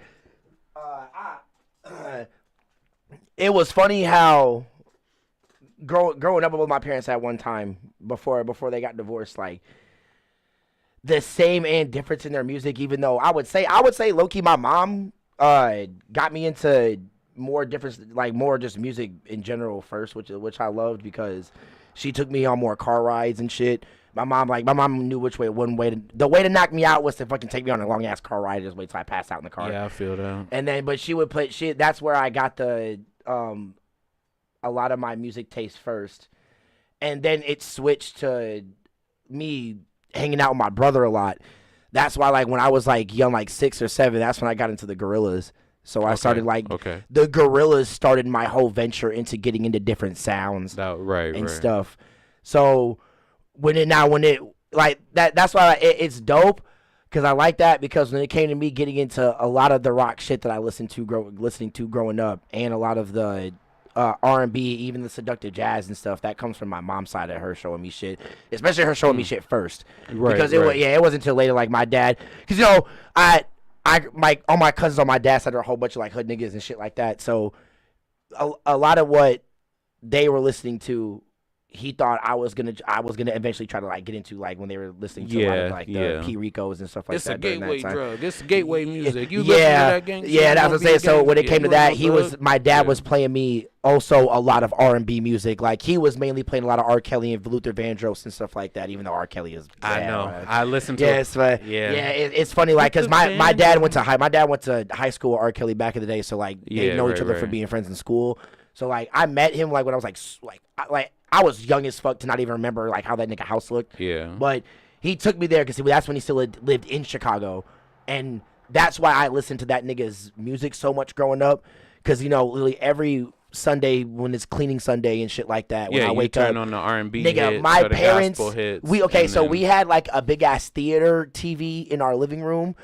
It was so funny when I'm waking up hearing the vacuum go off and my dad doing the dishes, and I'm hearing fucking Trapped in the Closet, nigga, volume fucking 27. And I'm like, bro, why is there so many different versions? Bro, that was the one question I had when it came to music. That was my one music anomaly. Why is there so many different versions of this one fucking... I'm like, bruh. Like, that goes back to that conversation we were having about attention spans. Yeah, that shit doesn't necessarily age well, because you don't want to go back and listen to all that shit. But back in the day, it was fucking niggas was releasing 7-minute songs. Facts. Like the music video for him would be like damn near a feature length film. Like you would get your whole family together and y'all would be watching the BET 106 in Park Top 10 countdown. Yeah. And you would get to number 3 and they would be like, new release of the week. Week. And you like, oh shit, Jay-Z about to drop the new fucking facts. joint. Or fucking Bow Wow coming out with a new track. And you or fucking Busta Rhymes. Oh my Busta Rhymes dropped, bro, and he had that the world premiere by MTV. If y'all fucking 30, y'all know, okay? Fucking that MTV world premieres, them bitches used to come on, and then I remember, literally, and oh my Jesus. Busta Rhymes, he had his shit, and he had that baby if you give it to me, bro. The music video is 8 minutes long. It's 8 minutes long, like, and that's they. But have Busta Rhymes was known for having them cool ass looking music videos with a lot of edits and a lot of stuff going on. And that's what I'm saying. Busta Rhymes was like, he was the bar that everybody was trying to match. Same thing with Missy Elliott, low key too. Missy Elliott, all the niggas that work with Timbaland, like all Timbaland was making niggas superstars, bro. Even Justin Timberlake, when that nigga went solo and hooked up with Timberlake, oh my Jesus. Fucking Sierra, come on now, like. Drake. I'm just kidding. G-Buddy. When was Drake working with Timbaland? That whole fucking, what song is that? God damn it. The oh yeah, he did have some back then. Yeah, that shit was okay, high. You're right. This shit was all for you. Yeah, you're right. Oh my God, you did. Nigga, that's so. Because I guess things change. It's funny how when the success brings fame, and you're no longer involved, and the person has it all. I just need you to say something. Oh my God, nigga, Drake was popping when that shit came out. That's my Jesus. And that's all I'm saying about Drake. Bruh. That's all I'm saying about Drake. Bruh. That feeling that you got right there, I get that feeling when I listen to old Drake. That shit every hot, time I bro. listen to it. It's like that every time I listen to it. I don't get that feeling to that extent. Because you ain't tapped in. He ain't tapped in, Chad. That's the only thing. He ain't tapped in. It don't go to that extent. It's not the same anymore. He ain't tapped in. It's just not the same anymore, bro. He ain't tapped It's in. not the same. Because I forgot all about that fucking song, bro. Oh my gosh. Kanye, I feel the same way about Kanye. Back in the day, or even now, if I go back and listen to Jesus Walks, I'm hyped, singing every single fucking bar. You know what I mean? Like, hey, if you play Black Skinhead, bro, like the song Black Skinhead, that's literally what that song has one of my favorite bars of all time. Bro. Fucking, they see a black man at the top of they fucking they gonna call that shit king. Cause that's one of my favorite bars of all time, nigga. Right. That shit is so the way he flipped that flowing to fit that shit into that. Oh my God, bro. Kanye a demon, bro. He goes Runaway, fucking bro. Literally, I watched a little TikTok and the girl. She was like, this is how you know you can summon an entire generation with one note, and she just goes. Yeah. And literally the all the comments is and I always fun and I always every comment. Bro, honestly, bro, that beat is because when that Kanye made that shit, bro. That oh yeah, bro. Like, oh my, the second you hear that background vocal of that shit come in, oh my, bro. I listen to that song like almost every other day. It's on my playlist, and there be times where I turn on my playlist and I go straight to that song. Like that song starts off me listening to music. But okay, to go into your question of who I was playing back then and shit like that, like the first person I liked. You said the Gorillas. Yeah, shout out to my brother because like when it came to him showing me like, cause it was when they got their first Grammy from being like the first animated band to win a Grammy and shit like that. He showed me that he showed me them being on the news. This is when we got our TV in our room. He showed me them being on the news, and I was like, whoa, wait. I was like, is that a cartoon? I was like, a cartoon just won a Grammy? And he was like, no, that's an actual band. And I was like, wait, what? And then he was like, little bro, let me show you. And then she showed me the first Gorillaz album. And I was like, bro, like this shit is fire. Because when it came to them mixing hip hop and the rock shit together, as well, because Damien Albarn is one disgusting motherfucker. Him and his group of cohorts that they have, I forgot the other dude's name that does the animation behind it, but them as a duo is fucking disgusting. Yeah, Gorillaz was fucking iconic. Like, bro, like so when it came to that, I would say they weren't the first one. Fuck. Okay, so when this was when I got my when I had my Walkmans, those were only the only music that was on that was the music that my parents had. So I was listening to all of their shit technically. It wasn't until I got my first iPod. Like my iPod, the thick brick one with the circle thing on it and shit. Bro, the iPod first generation, I got my brother's old one. So it came that he put some of the music that I remember the day me and my mom went to go see him. It was like his third year in college or something like that. And he gave me his iPod because he got a new one. And he was like, yeah, little bro, you can have this. And he downloaded a lot of his music that he was listening to on there. But since it was a lot of the shit that I also like too, that's a lot of the stuff that I was playing a lot of stuff like that. But my mom also showed me a way to burn music onto iPod files and then download them onto your iPod. So when it came to her showing me that, it was during the LimeWire days and shit like that. So I'm doing all that hacky stuff on my iPod. And that's when I was downloading my own music onto there. So I'm not going to lie, right? So that was around the time that I actually was starting to play my own music for myself that I was getting into. So I'm not gonna lie. I'll give you a top 5 of who I was playing first and shit. Yeah. It was definitely Lil Wayne. Right. Because that was my dad showed me Duffel Bag Boy for the first time. And I was 100%. Like, oh my fucking jit. What? Oh, okay. I feel that. Like in 2000s, yeah. Mm-hmm. And then the other one, right? Motherfucking Weird Al Yankovic, bro. Because that's when he started his actual serious parody stuff. Yeah, yeah. I was listening to fucking White and Dirty and shit like that. The White and Dirty stuff like that. That was very heavy. But the shit that I was listening to personally heavily a lot, because when I was a little kid, this is when I got into my whole rock era. Yo, what's good, Tanner? Let's go, chat. Let's go active. Yes, sir. Here. Yeah, what's good, my brother? Yes, sir. My Poddy Avenue in the chat. Yes, sir. So what I was listening to heavy, because this is the shit that I was listening to when I was going to my grandmother's house in Kansas City every summer. You already said it. Paramore and Flyleaf. Those were, because I got really heavy into rock music when I was a kid, because I got my dad into rock music growing up, because he would always be like, son, show me the rock stuff that you be listening to with the fast drums and all that stuff. He's like, I be liking it. He was like, I be liking the drums, man. I mean, I really like how fast it, I'm like, how be doing it that fast? Like, I be like, so yeah, so that's when I was listening to a lot of me white and nerdy. That's when I got heavy into System of a Down. Oh man. Disturbed was fire. I was listening to Linkin Park very heavy. Oh yeah, Linkin Park. Because that's the shit that I could show my dad when it came to dude rapping. Yeah, exactly. Because tell me why I also got into Fort Minor growing up really heavy. Fort Minor, yeah. So I was showing I was showing my dad a lot of the rock stuff that was leading into a lot of the rap shit that I was also getting into and shit like that. So it was that. But this is why I always say that starts with one.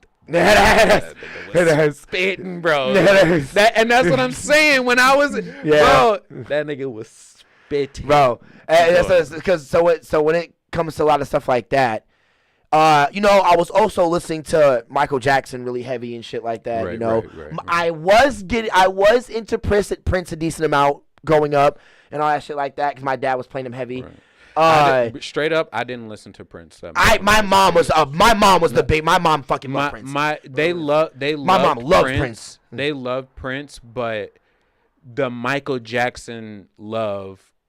Yeah, my mom was like this with Michael and right here with Prince. Yeah, it outweighed. Yeah. But then, but also like Prince makes like a lot of his songs. Some songs obviously are like for the radio. Anybody could listen to them. Mm-hmm. But he makes some adult music. Yeah. So my mom wasn't trying to expose us to all of that. So yeah, I feel that. That's Michael true too. Jackson made a lot more poppy songs, kid-friendly and music he also had songs when he was a kid. Facts. So exactly. So then you go. So as a kid, you go into Toys R Us and they're playing ABC. Yeah, facts. You listen to a lot of Michael Jackson and you can kind of identify with him because as a kid, you get to see him be a kid. 'Cause Exactly. somebody's You get to playing you get to his see that song shit from growing up. 20 years ago, you know, and then you seen little Michael, you seen teenage Michael, Facts. you seen, and he grew up all before you. He been an adult since you've been a kid. Facts. But you got to see him grow up. Yeah. You know, as you were like, growing up, you were slowly getting shown him growing up exactly. as well too and shit. So you get to see Yeah. all of that. So it was just easier. Like we all listened to Michael, even though Yeah. I think now I love Prince. You know, I think Prince It's has funny because I hella was good also music. listening to a lot of like wasn't- Ozzy Osbourne during that time. Ozzy was good. I got into Led Sting. Zeppelin. This was all through like. Kiss, Shout out to my AC/DC. sister Sierra. You're gonna end up seeing her in some of my content and stuff like that. You might even see her on here and shit like that. We might have her on for a pod, or I might interview her and stuff like that. She growing up, because we met each other in really really early in middle school, like before middle school, like Indian Mountain Middle School type shit, like really early. And she was getting me into a lot of like the Doors and stuff like that. I had a lot of my homie Adam, who lived across the street from me. He was the one that was into a lot of the screamo and the death metal and stuff like that. So I was getting into like sleeping with fucking my Bring Me the Horizon. I got into like Bullet for My Valentine, really heavy and shit like that. You got into this is what I was gonna say. This is why I say that the start of the 2000s, in my opinion, was the greatest era for all music, because everything was blowing up during that time. All American Rejects was really heavy during that time.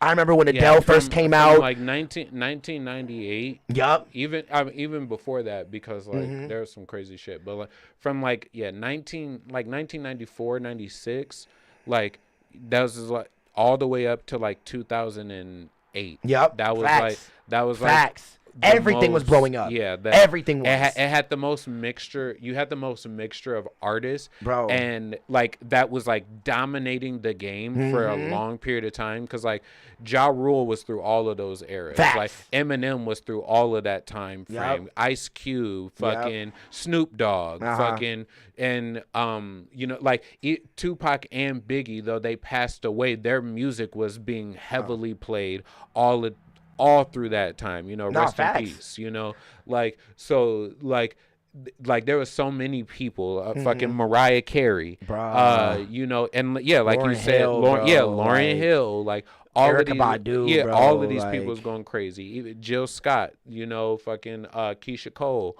fucking. I was playing Outkast really heavily growing up. Yeah, like fucking crazy. Jennifer Lopez. Yes. Fucking, you know. I got into. I'm not gonna lie. I was Lady Gaga fan when she came out. Yeah, like, Lady bro, Gaga. when Lady Gaga came out, she was dominating shit just like Beyonce was. She blew up at Beyonce. Bro, and Beyonce, Destiny's bro. Child. Oh my God. And nigga. then Beyonce and Kelly Yeah, Rowland. bro. You know what Kelly I mean? Rowland's Like, fucking nigga, Solange. Yes. Her yeah. sister fucking Solange. Oh my gosh. She's Yeah. so sexy. Nelly. Bro. Fucking. Bro, yeah. Fucking. What's his name? Paul Wall. Paul Wall and shit like that was crazy, bro. Jermaine Dupri. You know who was fucking funny? Like, so when it comes to Diddy, me also no adding Diddy. to that list of who I was personally playing growing up, you also had the niggas in reggae blowing up. Damian Marley was heavily Damian influenced Marley, by my yeah. brother to me. Bob Marley. Beautiful all was of my nigga. I would cut on Beautiful myself. The Yeah. beautiful, here we go again, my love, bro. Yeah. Because that was during like everyone wanted to dance a lot really heavily. Like fucking. what? What? You gonna say some more dancing shit? Sean Paul. Sean Paul, nigga. Sean Paul. Oh my God, bro! Like, what are we talking about? That was a good era of a lot of different artists in different Usher. genres, bro. Like, come on now, like fucking.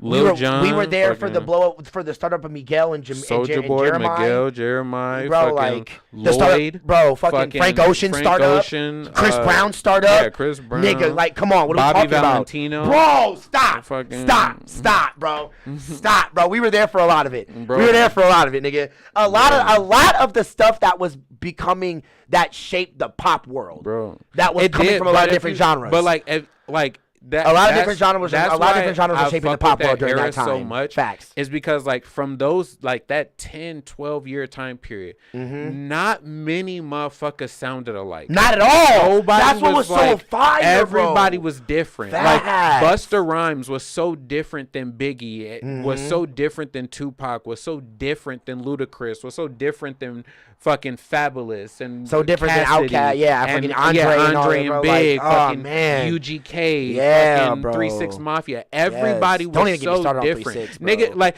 all the Yin Yang niggas that Twins, came out of the bro. Dungeon family, Bro, fucking Goody facts. Mob and Outkast Bro. and Outkast is CeeLo, like, bro, like Andre all to me is the all of Godfather. those. Yeah, Andre is in my Godfather, top bro. three. Yeah, Like, stop yeah. playing with that man, Yeah, bro. so like honestly, to me, Andre is number 2. And Like you're- oh, yeah, well, Andre is yeah, number yeah. 2, Kanye is number 3. Ooh, if y'all I feel care. you. I feel But you, yeah. but yeah, like that I mean, era the of hip hop, Godfather. even people who were coming from the same camps Yeah, all bro. sounded different. You know, they were all doing every fucking. Why did I just think I miss her name? Fucking, she did the Mary J. Blige. Bro. Mary J. Blige, bro. She was crazy. Nigga, you Like, had Boosie coming out Yeah, during that yeah, time, nigga. Boosie, bro, and Boosie Boosie was didn't even really crazy. sound like a lot of people coming out shit, bro. Whack me down. Like, what the fuck, whack me boy? down, Like, whack we- me down. like, bro, No, we- Boosie, we Boosie can't- started that way. Yeah, Nah, fuck facts, that. He facts. didn't say- Nah, if you really know you, Boosie yeah. was the king Nigga, of that shit. T.I. Yeah, T.I. oh, man. T.I. versus T.I. Tip. Nigga, versus stop, nigga. The T.I. whole Atlanta skate wave, Come nigga. on We now. grew up through that shit, bro. Rihanna. Bro, oh my God. Niggas all remember when Jay-Z first picked up Rihanna. We all remember Bro. that shit. We all remember how Bro. blown up that Rihanna got after she got picked up by Jay-Z. Rihanna and Jay-Z, Rihanna and Drake, Oh my Rihanna God, and bro. Chris Brown. Bruh. Fucking, Oh, come on now. T-Pain. We're talking about the music. Nigga, Ace Hood. Rihanna and T-Pain. We had Rihanna- we were listening to hip hop during Rick Ross's come up, nigga. Rick Ross. Bro, stop. Meek Mill. Nigga, all the niggas. I didn't listen to Meek Mill like that. My sister was. mean, he Kendrick, was, my yeah. brother was kind of listening to him.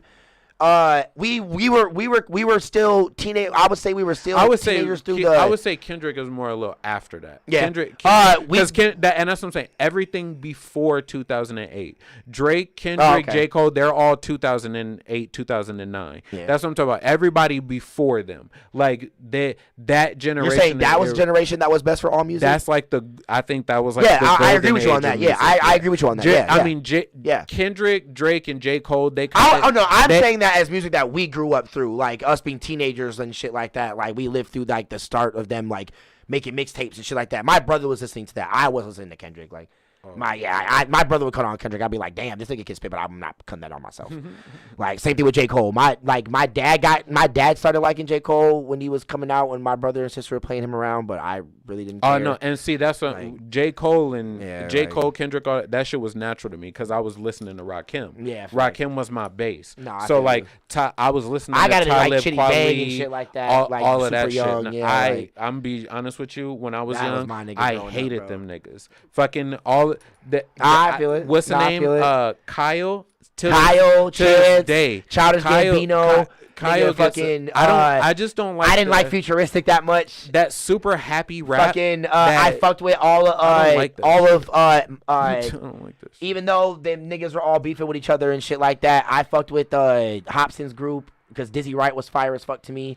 Yeah. I was putting on Dizzy Dizzy- Wright. yeah, Nigga, when Hobson- Fashion came out, Bro, stop fucking playing, their whole group was fire. Fashion was fucking Hobson, dope, bro. Dizzy Wright, Jaron Benton, and Swizz. He didn't put Yeah. out a lot of shit, but he was still good. But like Hobson, Dizzy Yeah. Wright, and Jaron Benton were fucking amazing. Even though I got bro. more into Tyler the They Creator were and Odd Future spazzing. when them two Yeah, niggas, like but when them even two and- camps came out. Yeah, even still like- though, but like that's what I'm saying. Like Tyler the Creator, Earl Sweatshirt, fucking Yeah, Frank Haji, Ocean, Frank Haji B, Ocean, so, like, fucking yeah, Damo Genesis yeah, and all they were them. going crazy too. Yeah, Like you they had were all, you had Joey Badass yeah. and Pro Era and all Pro them. Era, fucking yeah, Capital literally. Steez and shit like that, All bro. that shit, strange Kurt Knight, music, bro, strange like- music going crazy. You Yeah, had literally. ASAP Mob, Yeah, Rocky, and A$AP, fucking all Ferg that. and Yeah, Ant they and all were them going coming up and crazy. shit. You had who was another group? Save Money, Chance, Save and Vic and Money, all them yeah. and stuff. You had the Underachievers. You had Flatbush Zombies coming out during that time. Like, bro, like niggas grew up during a lot of shit, bro. Like that's what I loved about growing up during all that music and stuff. Like even Jaden's come up, like him starting to rap and do poetry and shit. Like I was fucking with that really heavy. And fuck, you even had what was it? Fucking God damn it, I'm trying to think of his name, bro. Like even like the Mick Jenkins and Sabas and stuff like that side of Chicago because we even grew up during the drill era. Like I'm not gonna lie, I kind of got into some drill artists because of my cousins, like being with my cousins so much. But Like my cousins really got heavily influenced by the drill era, the P. Ricos, the little misters and shit like that. You know, you had like I didn't really care for them niggas that much, but it wasn't until high school that I got into that shit. By the time drill came along, I was like 22 or something. I didn't really like care that so much for drill. I just wasn't paying attention. I was definitely listening to more Chance. That's why I always, even though that Chance and Vic and all them are from the South Side, I always divide those two sounds into the North Side and South Side niggas, cause like Chance and Vic and all them, they were making more of a completely different sound than all the drill niggas was. So I put them in two different camps. So when it came to that, I'm listening to the other camp, not that one.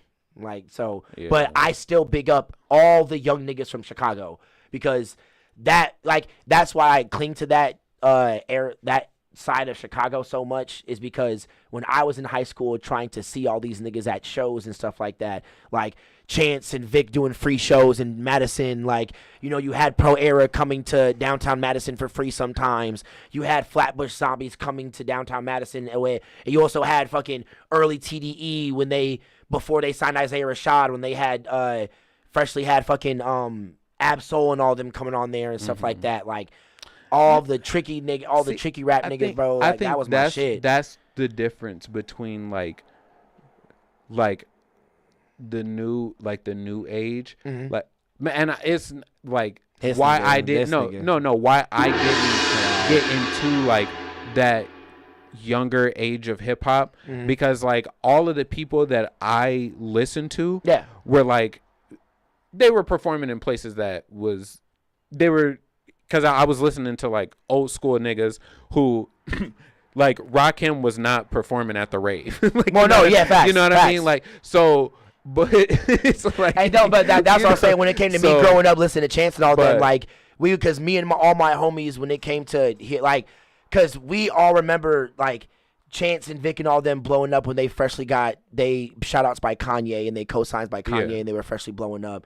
When Vic got the You Mad remix by Kanye done and all that kind of stuff, we were sneaking into a lot of shows that a lot of them were coming to. But that's what I'm saying. The artists that I was listening to, they wouldn't, except for rock artists, but they wouldn't perform at the places that I was able to go. So I just really, growing up, never really had an interest to go to concerts, bro. Because I remember seeing Chitty Bang for the first time. Nigga, I cried at that concert because that was my first time sneaking into Freak Fest. Was the first concert that I ever went to. Which that shit was fire. But like that's what I'm saying. That was the first. Well, I went to some like local concerts, and I got to see Jurassic 5. Them niggas was heat when I was younger and stuff. Shout out to them. Like they were dope. But like really, I didn't have an interest of going until like I was like listening to Hopsin a whole lot, and then he had the concert for It was it wasn't Knock Madness. It was the one before that. Oh, I think I know which one you're talking about. Or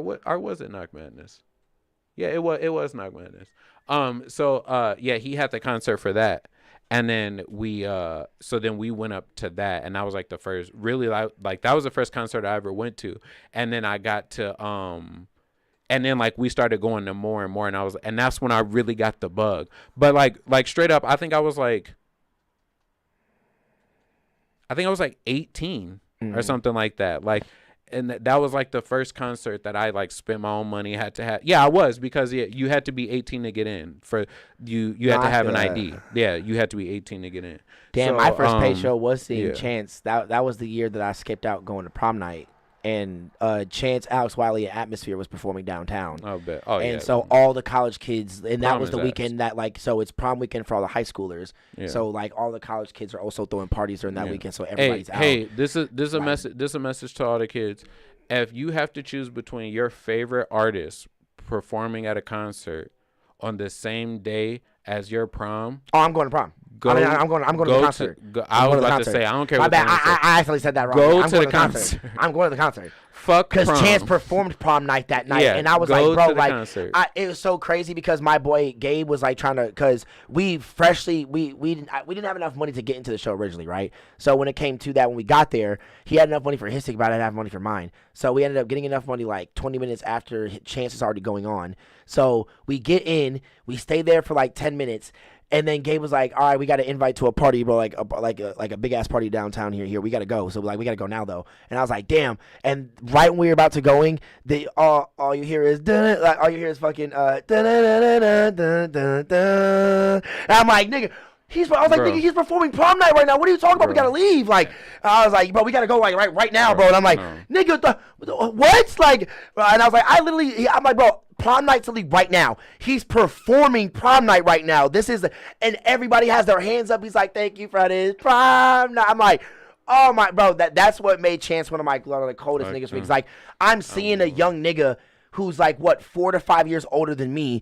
And, like, you know, he's also trying to get big and stuff at what he's doing. Yeah. So, like, being a young nigga himself and me also being one, too, like, living through seeing their come-ups. I think that's like, the thing. That was the thing for me. Like, seeing all these niggas come up, bro, like, and seeing them actually get big and doing big shows and slots, bro. Right. And actually enjoying the music. I'm like, bro, man. Niggas I was listening to, they have been rapping for 20 years. Well, yeah, I was listening to a lot of them niggas, too. Like, it's just when it came to me being in high school. Like, I would say my last 2 years of middle school and going in high school, that's when I was listening to a lot of them niggas heavy. Like, I freshly listened to acid rap. Then I got into a lot of Mick Jenkins projects because you gotta like also during a lot of that time, me and my homies in Madison were trying to like become rappers and stuff. So we're performing at a lot of shows. So when it came to hearing when it came to hearing Mick Jenkins and Chance and Saba and all them and Hurt Everybody and Joey and all them, they were all local niggas themselves when we were all in high school. So when you hear like Joey just booked his South by Southwest show, and then when that show happens, you be like, damn, this nigga shut that shit down, and now he about to get hosted to go on a tour and shit like that. And now you see these niggas like pulling up to your city and shit, and like and since all of us are trying to be rappers and performers, we are also putting on our own shows, but we're also trying to perform at the places where these niggas are trying to perform at as well too. So we're sneaking into these shows because we're mainly sneaking into the shows to meet these niggas. Right. We don't really care about being in the crowd and watching the performance. We're trying to get backstage, meet Chance the Rapper, meet Vince Staples, meet Vic Mensa, meet Joey Badass and shit like that. So, and sometimes we actually did. Right. So when it came to that, and so it's to the point where like you got like me, my homie Riel, Rayshawn, Trebino, Trapo, Red, all of us and shit like that, all of Elion, all fucking Ted growing up and shit like that. We were all meeting a lot of these niggas blowing up and having all these shows because they're getting their first fresh tours. And their first tours is like doing the small areas in these towns that are super close to them. Right. So like all the Safe Money coming out to Madison to do a show at the Lathorium and shit like that, and then shutting that shit down, and then them going to Milwaukee right after that, and then you got Pro Eric flying all the way down there from New York to come shut down the Miramar and shit like that. So like we're keeping track of all of these shows like crazy because we're also at the same time performing our own shows and seeing if we can get these niggas to come to our shows and shit like that. Because I remember, like, when, who was it? It was when Rich Robbins started blowing up in Milwaukee, and he came out with the song Black Tims, and that nigga was blowing up fresh. And this was when Mondo started doing all of his rounds, when Malcolm was doing all the art shows, and Lucian got the go on having the Lathorium host shows on the college now.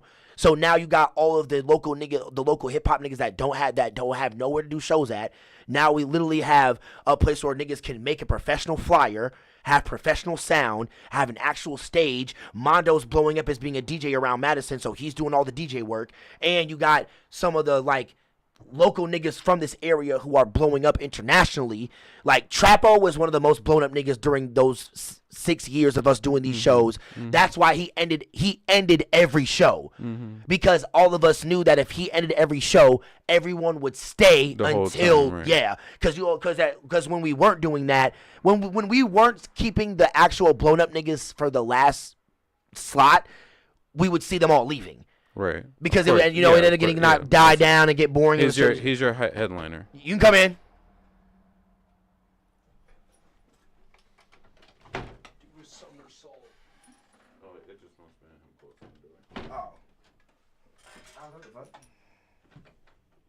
How you gonna knock him in?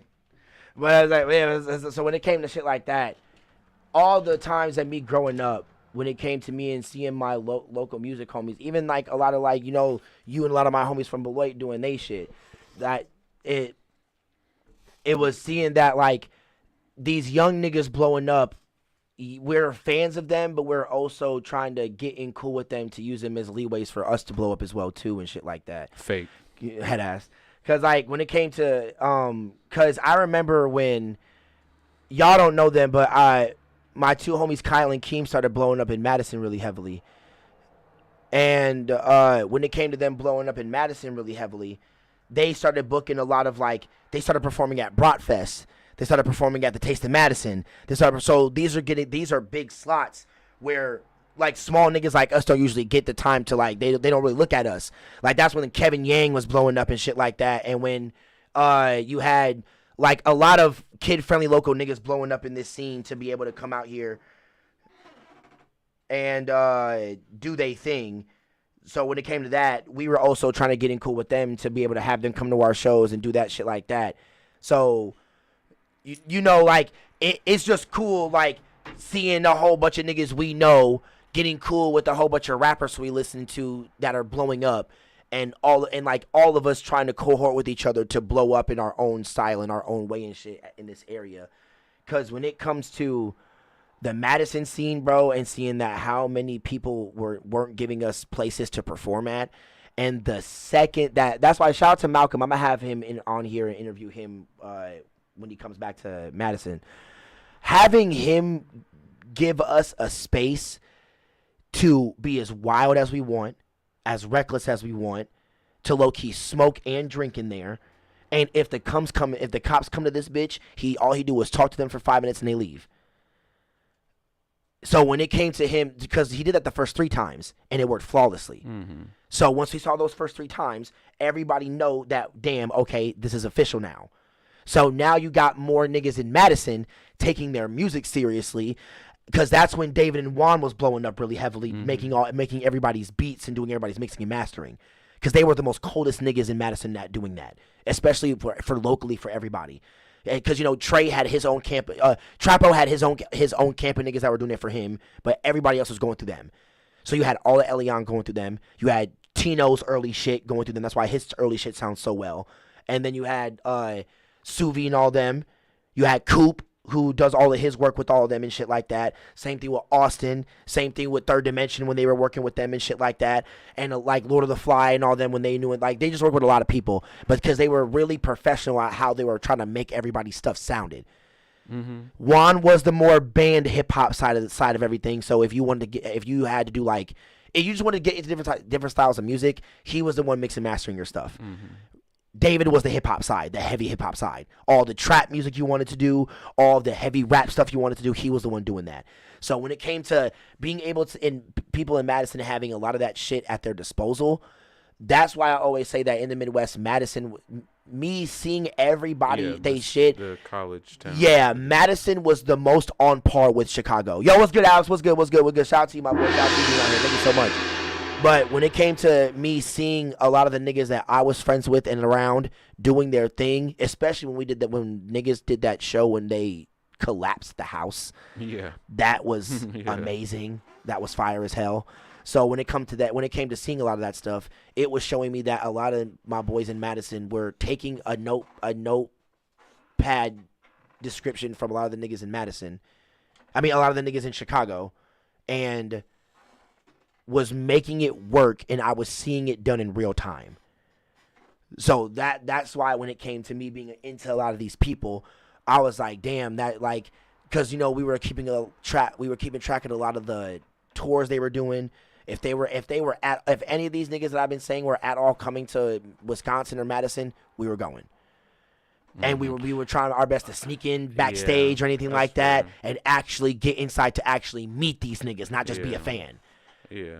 Like I remember when fucking Denzel Curry and all them were blowing up. Should have just moved to Madison. Bro, that's what.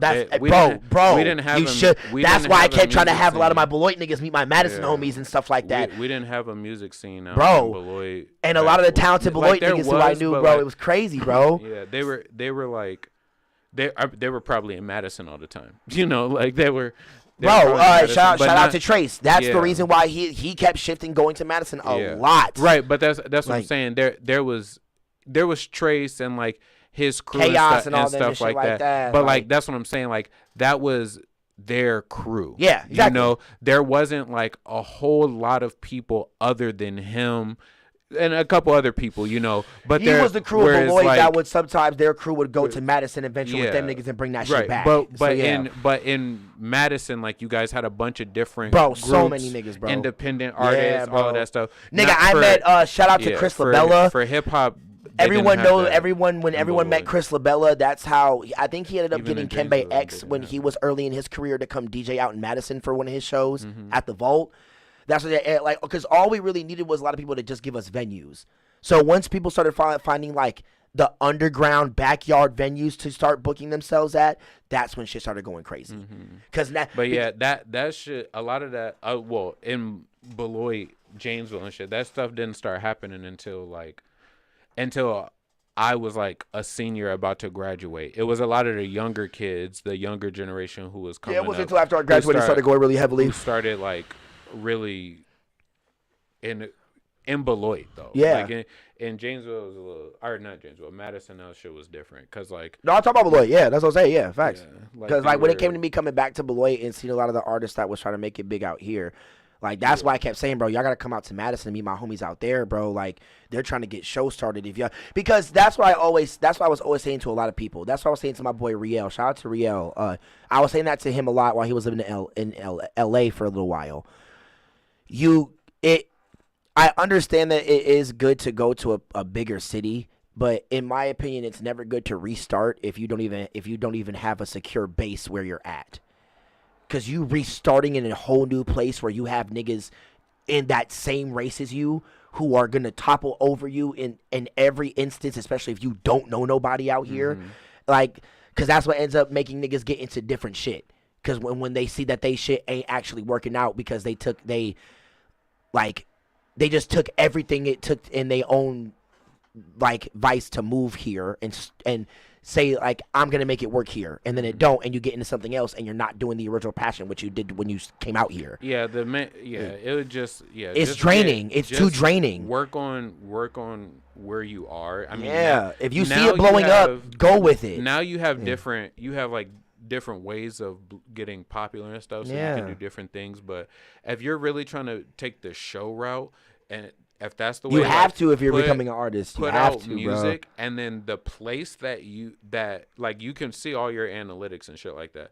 So the place that you are getting the most amount of like engagement, like if you live in California but niggas in Chicago are playing your album 92% of all the people that Yeah. listen to your music, then move to the Midwest, Bro. because then that's when it's time to make a big move like that if you're gonna do something like that, because then you're gonna book the most amount of shows in Chicago, you know, or and Chicago's wherever it a is. very Like, bro. You know how many if niggas have that's blown up from what- Chicago, nigga? Like, Right, come right. on, bro. But that's in general. Like if you're gonna move, if you're gonna uproot everything and just go to the place where the most amount of people are playing your music. Go to that Yes. region, so then you will constantly have shows.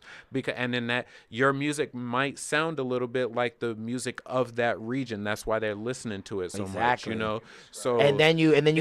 and then all you do is just network with the people in that exactly. area. So and now stuff. now you can bro. you enter More mingle shows, with those like- people. Yeah, you learn, you get bigger and shit like 'Cause, that. bro, 'cause, And then, like- then you have a bigger tour and you spread out Chat, even like, more. like, you know? we're spitting real facts right here.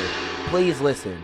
When it come, like, bro, because like we've been That's in what we've Funk been in the Volume music did. industry for a while. We still are. When it comes to this platform, this is a music hip hop Mm-hmm. media platform for local artists or any artist. Period. Mm-hmm. That's why I created this.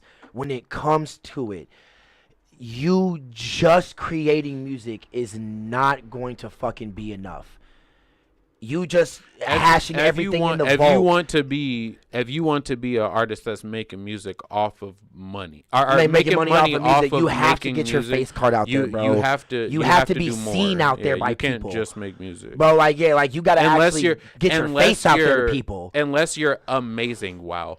And like, unless you make some of the best music just right out of your basement, and the music that you make is like Even undeniable, that, you still got to then, get your like, face out there. I bruh. mean, you do and you don't. Like Kendrick Lamar, J. Cole are examples of that. Like, what do you mean? Early in their careers, they were doing a lot of heavy shows and going around networking and doing shows. They always do shows, but one of J. Cole's biggest hits against him was the fact that he didn't network. He didn't do interviews. When you're talking about the media side of everything, that's different. That's not what I'm talking about. But you are right though. Yeah, you are right.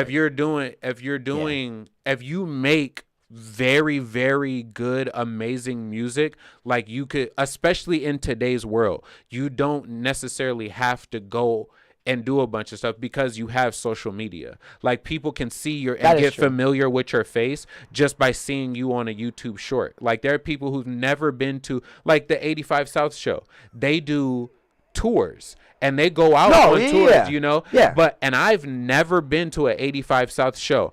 But I watch that shit religiously. Right, you know. But I see every episode. I love every. I don't watch them that much anymore. Everything. Not anymore, but I've seen, like, there was a point shout where out to them. I was They watching were them killing it. weekly. Every time they dropped something, like, I was watching them. Yeah, you know what I mean? And same thing with a lot of other podcasters, musical artists and stuff.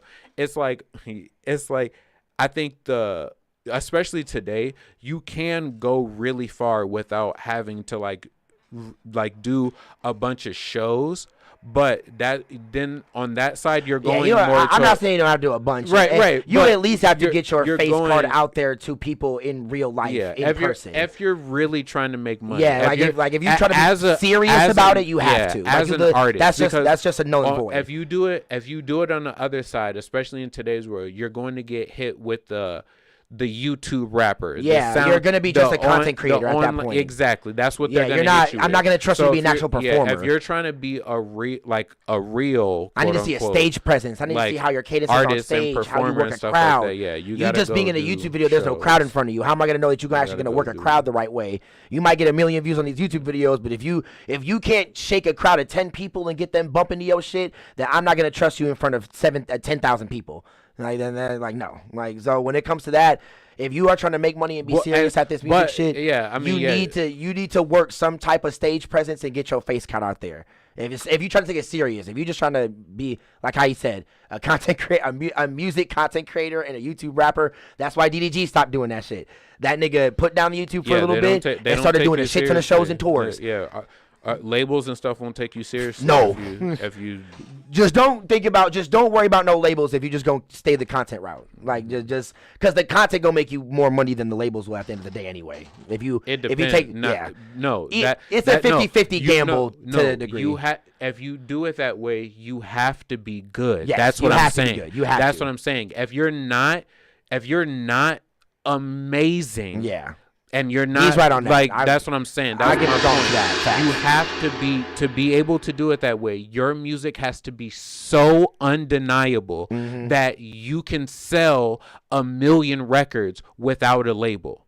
If you don't make music that sells 1 million records without a label, and you want to be a musical artist who sells out shows and performs in arenas and does all that shit, you fucking need some type of label. An underground label, an indie label, a major label, an internet, whatever it is. You need some type of backing that is going to help you get into those rooms, get into those venues, meet with those people to really get that shit going. Even if it's just like a small distribution deal. Yeah, some type of distribution deal. Like, you don't even got to be that serious. Like, a distribution's perfect. And that just gets you on playlists. People are already on. And that's the other thing. You can do, if you're diligent and stuff, you can do the DistroKid, you can do United Masters, you can do all of that stuff and go crazy. But I am telling you, I know so many rappers, singers, personally. I know myself, fucking niggas on YouTube, niggas on SoundCloud and shit I know like exactly that. what he's gonna say right now. They too. don't pop. Bro. And they know how to use TuneCore. They know how to use DistroKid. They know how to do all of that shit. They don't pop. Right here, right? Your music has to be, to do it yourself, your music has to be undeniable. This is what I say to the has to be DistroKid and the Masters niggas, right? There is a blatant reason, because I agree with his statement 1,000,000%. There is a blatant reason why you only see Russ promoting these platforms. He's the only nigga to really have blown up off these platforms like that. That's why he's every commercial you see about them talking about DistroKid, about the other platform he said, about TuneCore, and Joyner Lucas.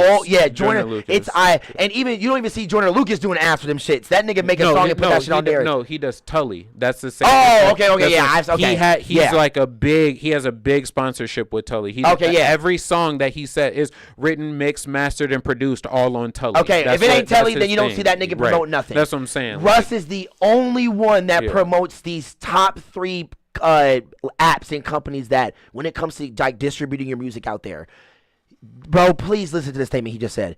Niggas don't blow up off that shit, bro.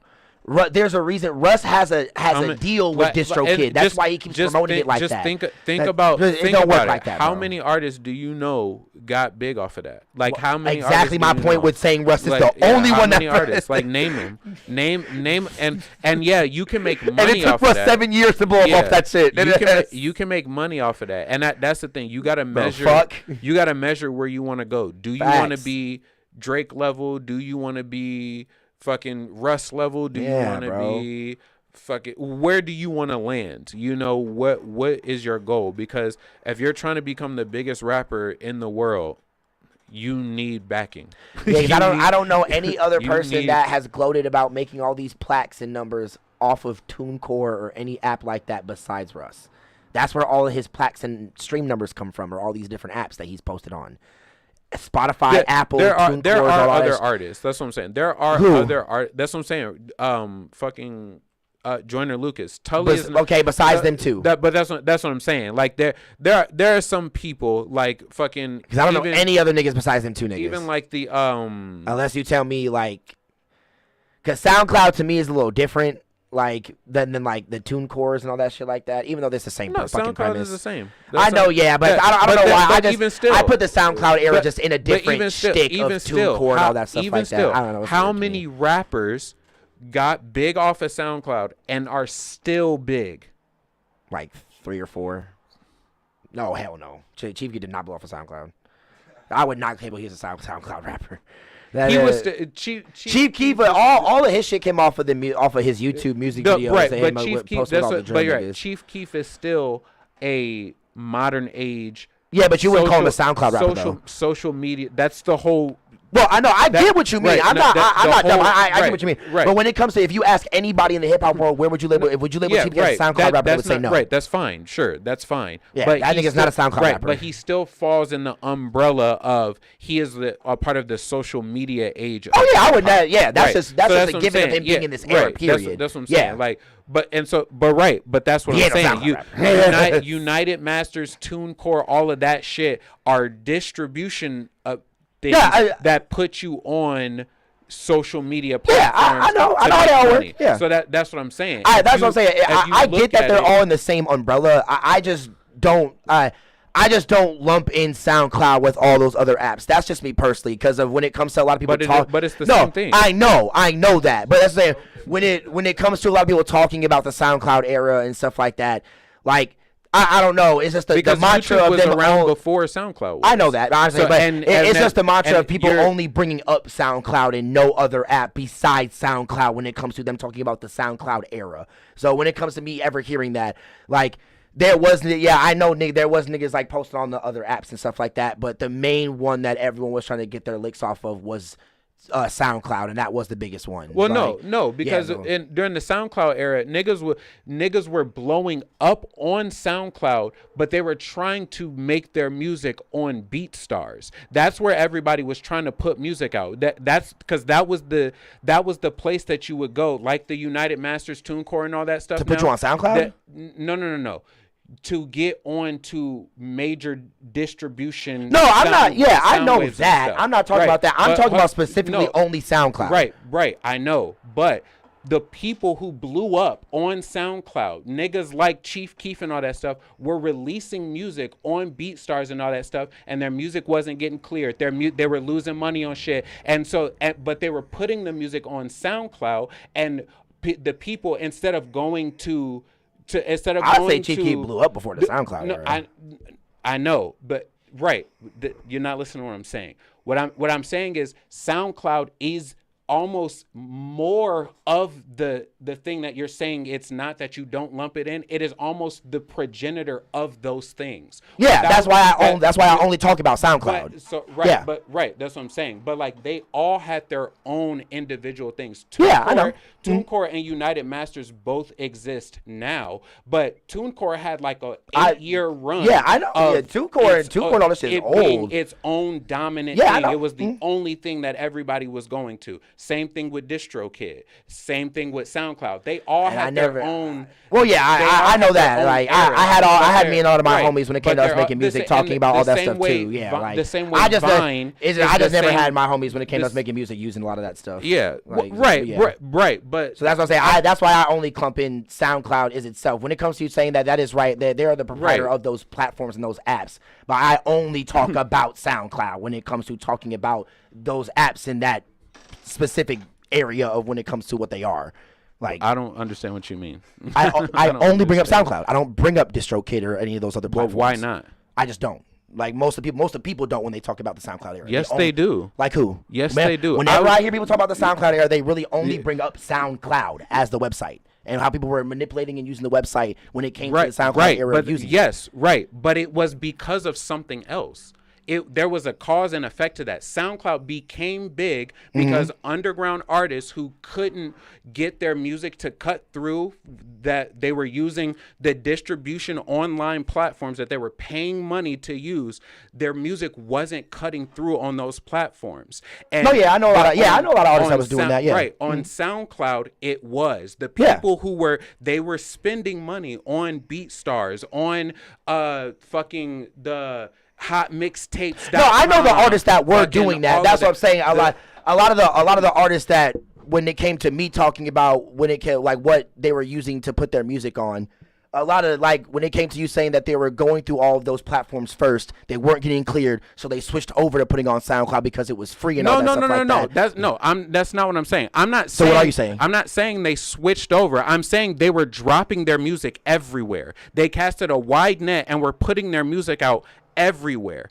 It wasn't performing on these other websites, but at the same time, it was performing on SoundCloud. So they stopped using those things, and that's when the area opened up for people to understand, oh, hey, I could get famous off of SoundCloud. That's what I'm saying. Yeah, so that's what I'm saying. When you said that they stopped using those things, you mean they stopped using the other platforms, right? Right. Yeah, that's what I'm saying. But what I'm saying is it's the same thing because it's the same thing as like DDG. He was a YouTube rapper, and he was one of the first people that showed you could become big off of YouTube, the same way as Chief Keef with SoundCloud. But Chief Keef, yes, he was an established artist and was doing things like real things before he was on SoundCloud. But the same way Kanye was an established artist and was doing things before he was ever a billionaire. But the things that helped him get there kind of is what made him that billionaire, and it set the standard for other people to follow him into that I understand what you're saying. way. Yeah, and that's the same thing as Chief Keef. Chief Keef and Soulja Boy and YouTube, they are the progenitors of the modern day hip hop. Yeah, I know. So SoundCloud is more of that than Instagram is, because without SoundCloud, people and that's people what I was saying. Blowing up on SoundCloud, people would not be blowing up on Instagram, Snapchat, all of that shit the same way. That's what I was saying. Yeah, YouTube and SoundCloud set that, but you're saying that you don't mention them in the same thing, but they are the same thing. Instagram and SoundCloud. the way that people use those platforms I to never to said blow I never up. said Instagram and SoundCloud together. I never said I don't lump them in together. You're being so extremely specific on the words that I'm saying. Well, that's what you I'm just said. saying Like, it's- social. I'm using it as an example. Social media platforms, which we've been talking about this whole time. Instagram is an example. SoundCloud is an example. YouTube is an example. Snapchat, whatever one, TikTok, whichever example Would you count you DistroKid want to and all that use, stuff as social medias? No, you're blowing up on the social media platform. You don't blow up on DistroKid. You blow up on the social media platform. I was just asking a separate You question. use DistroKid and TuneCore and United Masters and all this stuff to give you access to these platforms in a legal way. What do you mean? Like, so when you buy, that's what I'm saying. Like, in comparison to fucking what's it called? What is Spotify and Apple Music and all of that stuff. That's what I'm saying. That's what people were using. That's what people were using those things to get onto. That's what I'm saying. I thought you were talking about they were using those things to get on the regular social media that's what I'm saying. platforms. Social media, SoundCloud. They put that. Yeah, They were the wild and free. They're the wild and free shit. They're the shit that the underground people who don't have the money to blow up on the other things use to blow up. Yeah, that's what I'm saying. I never disagree with you on that. Right, Yeah, but what I'm saying is you're saying that SoundCloud is different than YouTube and all of that stuff. When they I wasn't saying thing. that. I was only specifically saying TuneCore and United Masters. I wasn't bringing rapping in YouTube and any of that. No, right, I'm saying they're but no, like TuneCore and all of them are opposite. That's the only thing I was saying because when it comes to those, they only put you on the major playlists. Like when it comes to Apple Music and Spotify, places that you everybody have else to had own to use. everything Everybody to be else obviously had to use social media to get their shit out there because that's what you have to use that's social what I'm media to saying. do. That is the modern age of hip hop. Yeah, I know. Yeah, right. I never So- disagree with you on that. That's what I'm saying. Right. When it came to me saying what I was saying, I was only specifically talking about those two websites. You obviously have to use social media to get your face and your music and even be able to make money out there anyway, period. That's why it was first used by Soulja Boy. So I'm saying, so when it came to that, me and you have been, I've been agreeing with you this whole time on that, yeah. Yeah, I'm saying, but when it comes to that, that's why, I don't know. I would just never call Chief Keef a SoundCloud rapper. That's crazy. No, it's not. He's that's not crazy. Yeah, but if you walk up to Sosa and just say, hey, you know you a SoundCloud rapper, right? Nigga, what? No. Nigga. That's what I'm saying. Nobody's specifically saying he's a SoundCloud rapper. He's just a social media rapper. No, I know you. I know. I was just fucking with Jay. I was low-key just fucking with you. Literally. I was just talking shit. I obviously know YouTube weren't saying that. I was just pushing his buttons on that. That shit was just funny. But yeah, he talked. What was that? If I knew the whole fucking beginning of Love Sosa, he's like, what was that fucking? He said, if anybody talk bad about Sosa, I'm fucking beating their ass. Nigga, but it was that whole fucking thing. I forgot what it was. But when it comes to that, that's why. But when it comes back to our original gem that we spit, if you're gonna use these things, just know you're gonna be at a gap. You're gonna be at you're gonna be at a cap in a ceiling if you use these platforms and you think you're gonna blow up off these bitches. Like look at the formula how niggas blowing up now and try it. If it don't work in real time, do something else. It's like to be the biggest, to be the greatest. Like you got to measure where you're going. If you want to be the top even get them person, big tour slots, you gotta be lucky. You gotta put in a lot of work, a lot of time. You know, you gotta take advantage of as many opportunities as you can. Yeah, be ready to fail. You know, a lot especially of fucking times, fail, especially a lot of times be ready. You got to pick yourself back up. You got to be mentally strong. It's a lot that goes into it. So you got to be ready to be that. You know, if you got to, like they said, the 1%. You know, if you wanted, when you're doing your tests in school, or you know, you're growing up and shit like that. If you want to be in the top, the niggas in school who were the top 10% and was getting honors from the president and all of that shit like that, they were doing top 10% work. Mm-hmm. They wasn't going out on the weekends and stuff. They wasn't trying to be at prom. They was doing extracurricular, extra credit. They were focusing on all of this stuff, you know, and maybe there was the people who was doing every single thing. You going to prom night, but you got the homie that's making music at school who got a show prom night, so he can't even go. Exactly. So I got a show, I got to go ahead. Exactly. That's how Chance was. Literally, that's why he didn't go to prom, because he had a show that night. They're hyper focused on that thing, and they become the top 10% of that thing because they put in the type of work that the top 10% of people do. So if you want that, you got to be willing to do that. But just measure yourself. Maybe look at the industry that you're going into and go, maybe I don't want to be number one.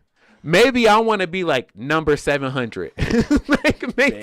maybe I don't want to be the top. Crazy. Because the top make $1 billion. Yeah. But number 7, everybody between 500 and 1,000, they all make 100,000. 100,000. I'm not gonna lie, that set me up for my life. Like I could take care of me, I could take care of a little family and everything. We could have a house, we could have our dream cars and do all of that. Maybe that's what you want. Maybe that's what's right for you. Not everybody's gonna be the best. And all I gotta say is everybody gonna be I used to make music, bro. Saw that shit wasn't for me. I'm still in the music industry. We both are, but I just interview niggas now. I don't fucking make music. Look, anymore. all I'm saying is I'm still in the music game though. If you are in a game, no matter what industry you're in, but we'll use music as an example. If you're doing music, right? It don't matter if you're the ultimate beatbox fucking hip hop bit. He's that wild card and shit like that from the old days. Wizard. It don't matter if you're the best lyricist in the world, or if you're the fucking new kid on the block with the new flow and the new style, and everybody need to get in check and get in tune, and it don't matter what you do. If you come into the game and you can't look at somebody who's been doing it different, longer, whatever, and go, damn, they did that shit, it's gonna be a rough road for you. Facts. It's gonna be a rough. You need to be able to recognize what came before you. I'm not saying you need to be envious of anybody. You need to do what they do. You need to follow their footsteps. You just need to be able to recognize what's real. Because if you can't see what's real, niggas is gonna take advantage of you, and you just gonna be floating up. Literally, you're gonna be blind as a bat. You're gonna be blind as a bat, and niggas is just gonna bend you over and have a good day. Okay? Yo, no Diddy, yo, oh my God. Sorry. Oh Diddy, bro. What? Sorry, I forgot the world is PC. Like I said, I come from a different era. Looking ass nigga. Nah, but I do agree with what you gotta say, man. Like all I gotta say is if you're trying to blow up in nowadays time when it comes to hip hop and stuff like that, try catch a formula that you like, modify it in your own way, and just stay consistent. Cause that'd be a lot of people's problems and stuff. Is that they catch their lane off of what they see, off of what they've been doing, and the lane is there. It's a straight beeline to you, to what you want. But most niggas, like, I understand life be hitting you. I understand you, like, we're all individuals. We got our own shit going on. But you gotta push through that shit and keep going, bro. Life's easy. Like, bro, like, you don't know how many times that there's been nights that I've not wanted pod. Bro, I literally went through a whole year not doing shit on this platform, bro. But when niggas came back heavy and stayed consistent, and now look where we are. Like, that's just like, so when it comes to that, like, bro, find a formula, edit it in your own way, and stay consistent. Because consistency has to hard work to being determined. That all has to go with consistency. Because if you don't have none of that shit, you're not gonna stay consistent. No, that's what they say. Hard work beats talent when talent fails to work hard. Facts, man. What are you fucking talking about? And that is the truest thing of my generation. Yeah, bro. Like, cause niggas must be thinking that you can. I don't like how niggas think that, like, if there's 100% of a list, niggas think that you can just do 25% of that list and that'll be it, and that's it. Like, that's literally fucking it. And I'm like, bro, like, that's crazy. Cause you don't be seeing the niggas who are you don't see the niggas at the spot that you be watching only doing the 25%. And that's the problem. Especially when they're trying to get to that 100. That's the other like, part, that's crazy. Though, that I will say in the defense of people. Oh, yeah. And especially younger generations of people who grew up, who have had a lot of, like, internet and social media shit going on, which this is, like, a side note. But, like, not all of it is 100% our fault. So we shouldn't necessarily be so hard on ourselves or each other. Because, like, we grew up in an era where social media is a highlight reel of people's lives. Yeah. Like, people, like, we talked about this on the phone. Like, people are not posting, like, the the negatives of their. Oh no, I think I was talking to Four Eyes about that. Okay. But they're not posting their negatives. You Yeah. don't. You're not. People is not posting on their Facebook, their YouTubes, their Instagrams, and all that shit. Like, oh dang, I had the worst day. I fucked up today. I did this bad thing. They're not posting that regularly. And if they are, you unfriended that person. It's you on a blocked burner. that person. Yeah, or you were in a specific group where that's where niggas are talking about it. Yeah. Other than that, the only thing you're seeing on people's Facebook, it's my birthday. We went to this place. It was a vacation. We had a great meal. just got a new my house. best Got a friend new is this car. person. Yeah. Woman crush Wednesday. Man crush Monday. Literally. Fucking New Bubble car. Bunny challenge. Look at Look at this. that. Literally. I freestyle and I'm the best rapper to exist. Oh, look at how great this person sings. This person is an entrepreneur. This nigga just cooked the 17th meal of the fucking. This nigga just cooked the same meal 17 times. Nigga, like, oh my It's Jesus. literally. If somebody's posting something about themselves, it's a highlight reel. If they're posting something about somebody else or something, they might tell a negative story. Just as But it's much as just high as you see them, they got twice as many lows. Exactly, nigga. and that was my point. Like we don't get. It's like a movie. Yeah. When Batman gets when Batman gets the signal and stuff like that, and he goes off into the distance. What do you see in the scene? Batman shoots the cable off into the air. He flies off into the distance, and the scene goes to the next shit. You don't see Batman land on the roof, run all the way across the city and shit like that, jump into his goddamn plane, spend 5 minutes flying all the way across the city, get his phone call with Jarvis or Alfred, and he having a conversation. Imagine no, seeing this that nigga run show into. up, bro. Imagine that nigga see that nigga run into his next destination. You see a seat of him. Fuck, bro. God damn, it's Bro. too far. Bro. Unless Jarvis is the player. It's all cool down, so we get the God damn it. Unless it's important, unless it's important to the movie, when the nigga rushing off to the hospital and he got to see his girl, like that's the only time you ever see a nigga transition through a scene. Fact. That's when it's in a movie and you think like, oh, nothing can go wrong, and then the next scene they gonna show you all things that you thought could never happen is about to happen. Exactly. That's the only time you see a nigga transition. But when Ghost walk into the room and he gotta, all right, I'm gonna fuck you up, you da da da da da da. And then he leave, and then this nigga in the next scene, nigga show up at home. They don't show that nigga walk out of the room, change his clothes, get the blood off him, walk into the car, tell the driver to go. Bro, they don't show that. Niggas would not watch that shit. Yes, bitch. Bro, you don't see the hard work you do. You don't see it. And that's what it is. You got to get used to doing that. Put your makeup on, put your heels on, put your dress on. I don't want to see that shit. Getting your wig on, getting in the car, walking out the car. But don't nobody want to see that shit, okay? I just want to see the scene where they got into the car and then skip forward to the niggas chasing them on motorcycles. Right. Like, that's all I want to see. I don't care. The moment they look up and go, we got a tail. Oh, shit. Now some shit about to happen. That's what motherfuckers want to see, you know? So you gotta, but so you know that's what we talk about that before. Like we come from a generation where motherfuckers was like, you can do anything, you can be great, but they didn't tell you had to work hard for that shit. There's gonna be nights when you gonna cry yourself to sleep. That's why They didn't tell you none of that shit. They just said go do anything and be great. You know, they didn't tell you all the extra steps. I'm sorry. You know? I'm sorry, ladies. I don't mean to come at you. That's why I be hating the. All you have to do is manifest ass bitches. Like, oh my fucking Jesus. Is that it? Is that it? Just believe. Speaking it? That's. But you better go right back home and lay in your bed and watch fucking Grey's Anatomy and shit. Look at this. Manifesting is deeper than that. Manifest don't mean shit with no hard work. Yeah, you gotta write it down. You gotta speak it. You gotta If you can do all that writing and speaking, if you ain't going, if the second you don't do it, if the second you ain't get done writing and speaking that shit, if you don't start working on that shit right after you do that shit, none of that shit matters. You didn't let me finish what I was saying. I said no, because that's what the bitches be saying. That's what the females be saying. They be dumb for saying that shit. You gotta write it down. You gotta speak it. Then you gotta re-internalize that shit. You gotta go practice that shit. Write down the shit that you just practiced. Speak that shit out.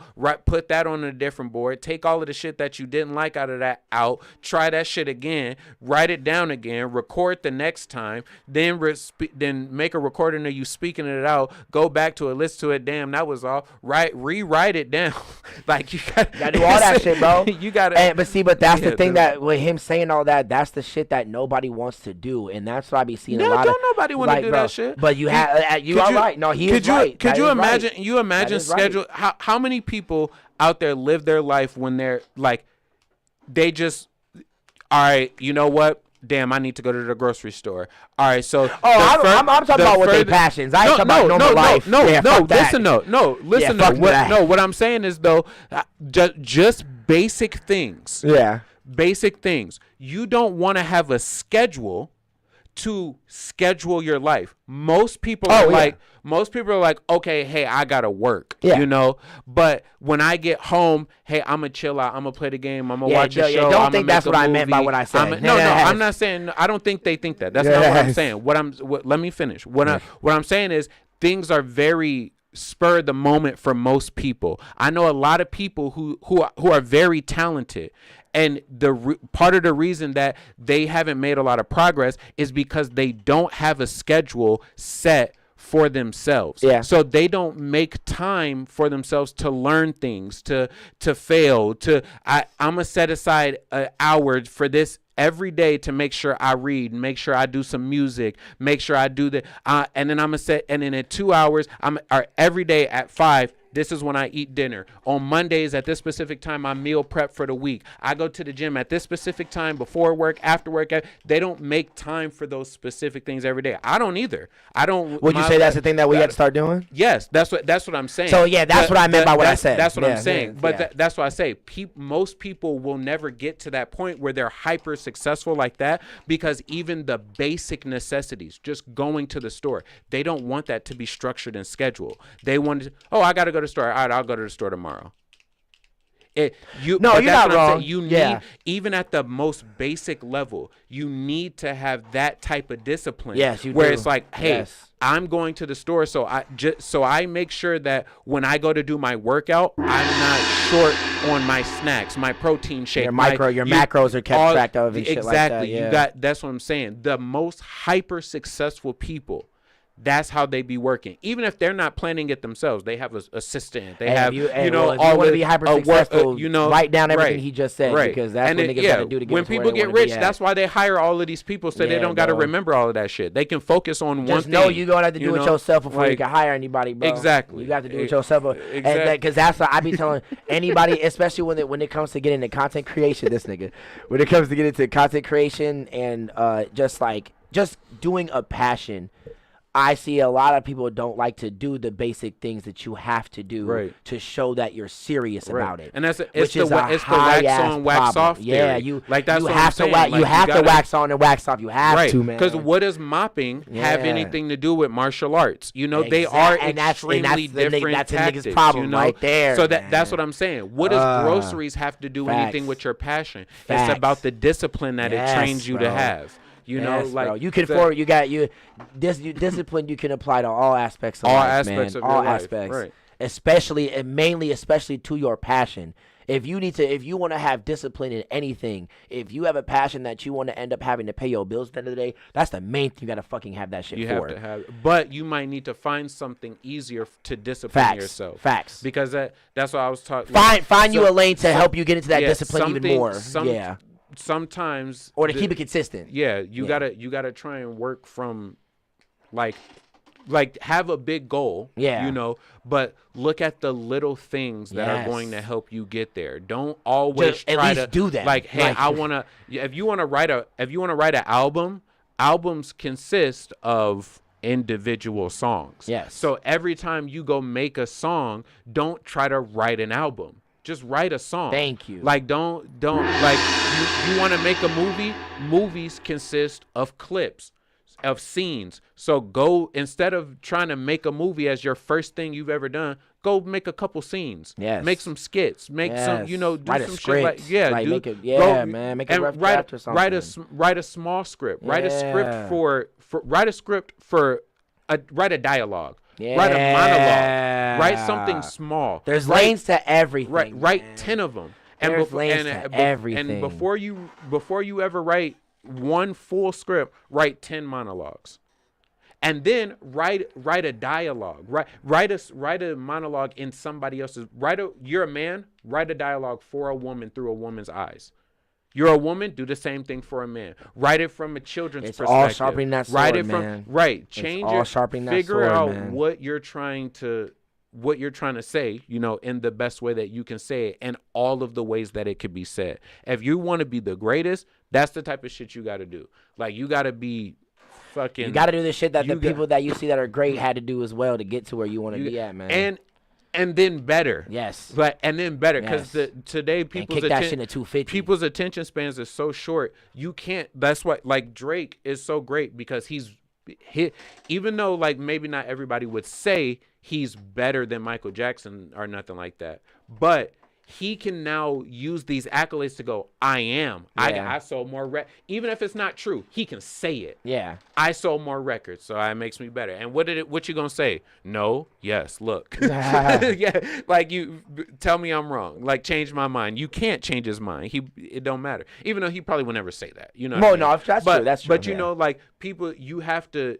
LeBron James, like, he wasn't, he's in the game, and people was comparing him to Kobe and stuff like that when he was coming up, and that's where I get my rivalry with him from. But, like, you can say, LeBron James can say he's a better baller than Kobe, because he beat Wilt Chamberlain's scoring record. He beat all of these records, played the longest in the league. He done all of this stuff like that all of these other basketball players haven't done. So, like, what are you gonna say to me? You know what I mean? So I get it.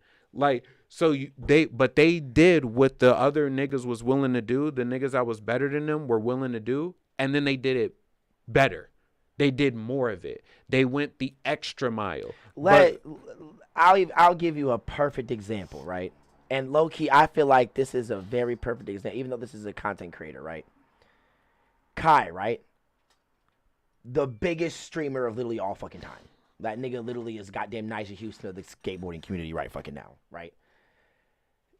Fucking Jinxie. He just got blown up this year. Bro, literally. And that nigga is the most subscribed to streamer over Kai. Exactly. Because he put the work in, put the time in, and the effort, and stayed consistent. That nigga blew up off of TikTok. All of him doing the weird screaming and all the weird faces. Same thing with Speed. Black Ronaldo. Black Ronaldo. You said who? You said Black Ronaldo? I don't think you could say his name. Oh, no. Is it Twitch? Maybe. No, YouTube is fine. I was going to say, isn't he banned on one of these platforms? Like, Ronaldo? Oh, you mean the white dude, Ronaldo? No. The person you just said. Speed? Isn't he banned? No, he's been on Twitch. Oh, just on Twitch. Okay. He's been on Twitch. Okay, he does all his streaming on YouTube. Okay, bet. But yeah, Speed. That's my nigga. Like, even when it comes to that, Speed is great. That's why anyone is, I would say only specifically with the content creation. When it comes to the music, it's a little bit different. Oh, that's like, yeah. When it comes to the content creation, man, I always tell, because like there's things that I don't like doing inside of all this content creation shit that I have to learn ways to make me comfortable to have to do them. Like editing. This nigga knows.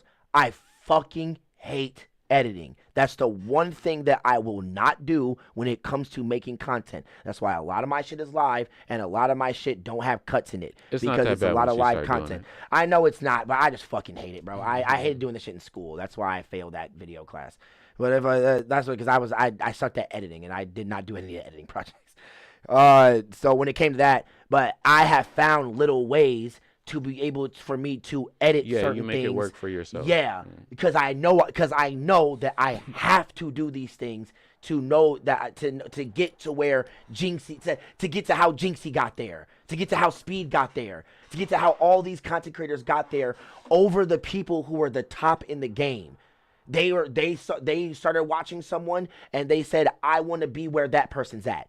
And they did the work to get there, and now they're there. Yeah, and it's not like you are exactly like them, or you're even doing that. Like I said, you found a wave and put your own niche to it and edit it in your own style, and now it's your shit now. You naturally, as you start, you're naturally going to be find a wave and ride that bitch in your own way. Similar to the people that you look up to. Yeah. You know, like you learned how to rap by rapping, doing exactly Slim Shady's flow on his beat, but with your own lyrics. Yeah. You made it exactly same flow, and then you did it again, and then you did it again, and then you were like, hold on, let me change the flow up a little bit here. So now you hold on, let me change the flow up a little bit here. Like I was saying earlier. Now you're like, you know what? I'm gonna take this flow, see if I could put it on another beat. Come on now. And now I'm gonna try and fit this flow better to this beat. And then you're like, oh hey, I actually kind of like the way this flow is. It's kind of like Slim Shady, but now I rap a little slower, or I rap a little.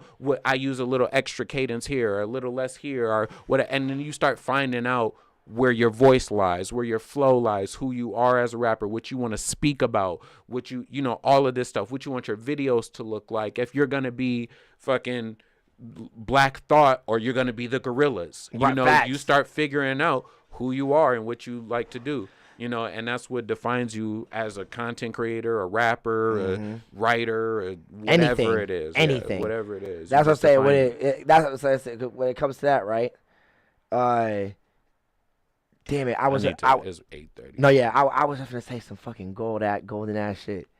I would say when it comes to you, like I said earlier, right? Find a lane. Find what's popping that you like a lot. Write it. No Diddy. Ride that wave in your own style. That's all it really is. Find that trend.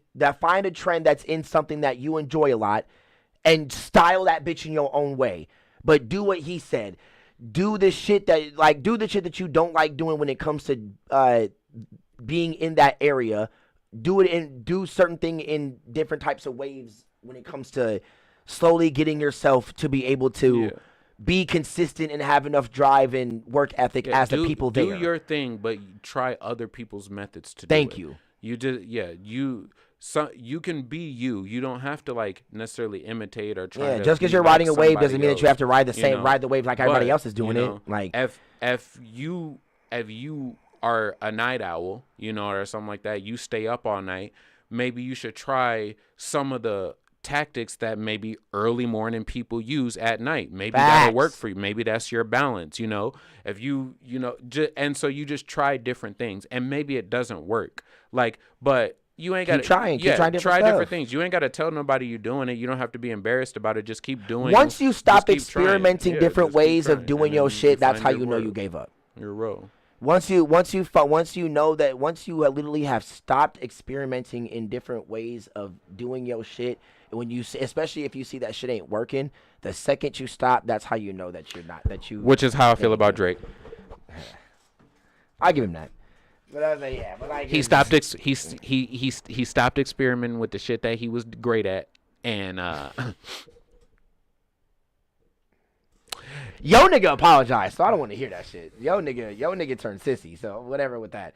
So yeah, that's all I gotta say about that one. But yeah, when it comes to that, first of all, I don't want to hear. No, first of all, I would just like it to be known.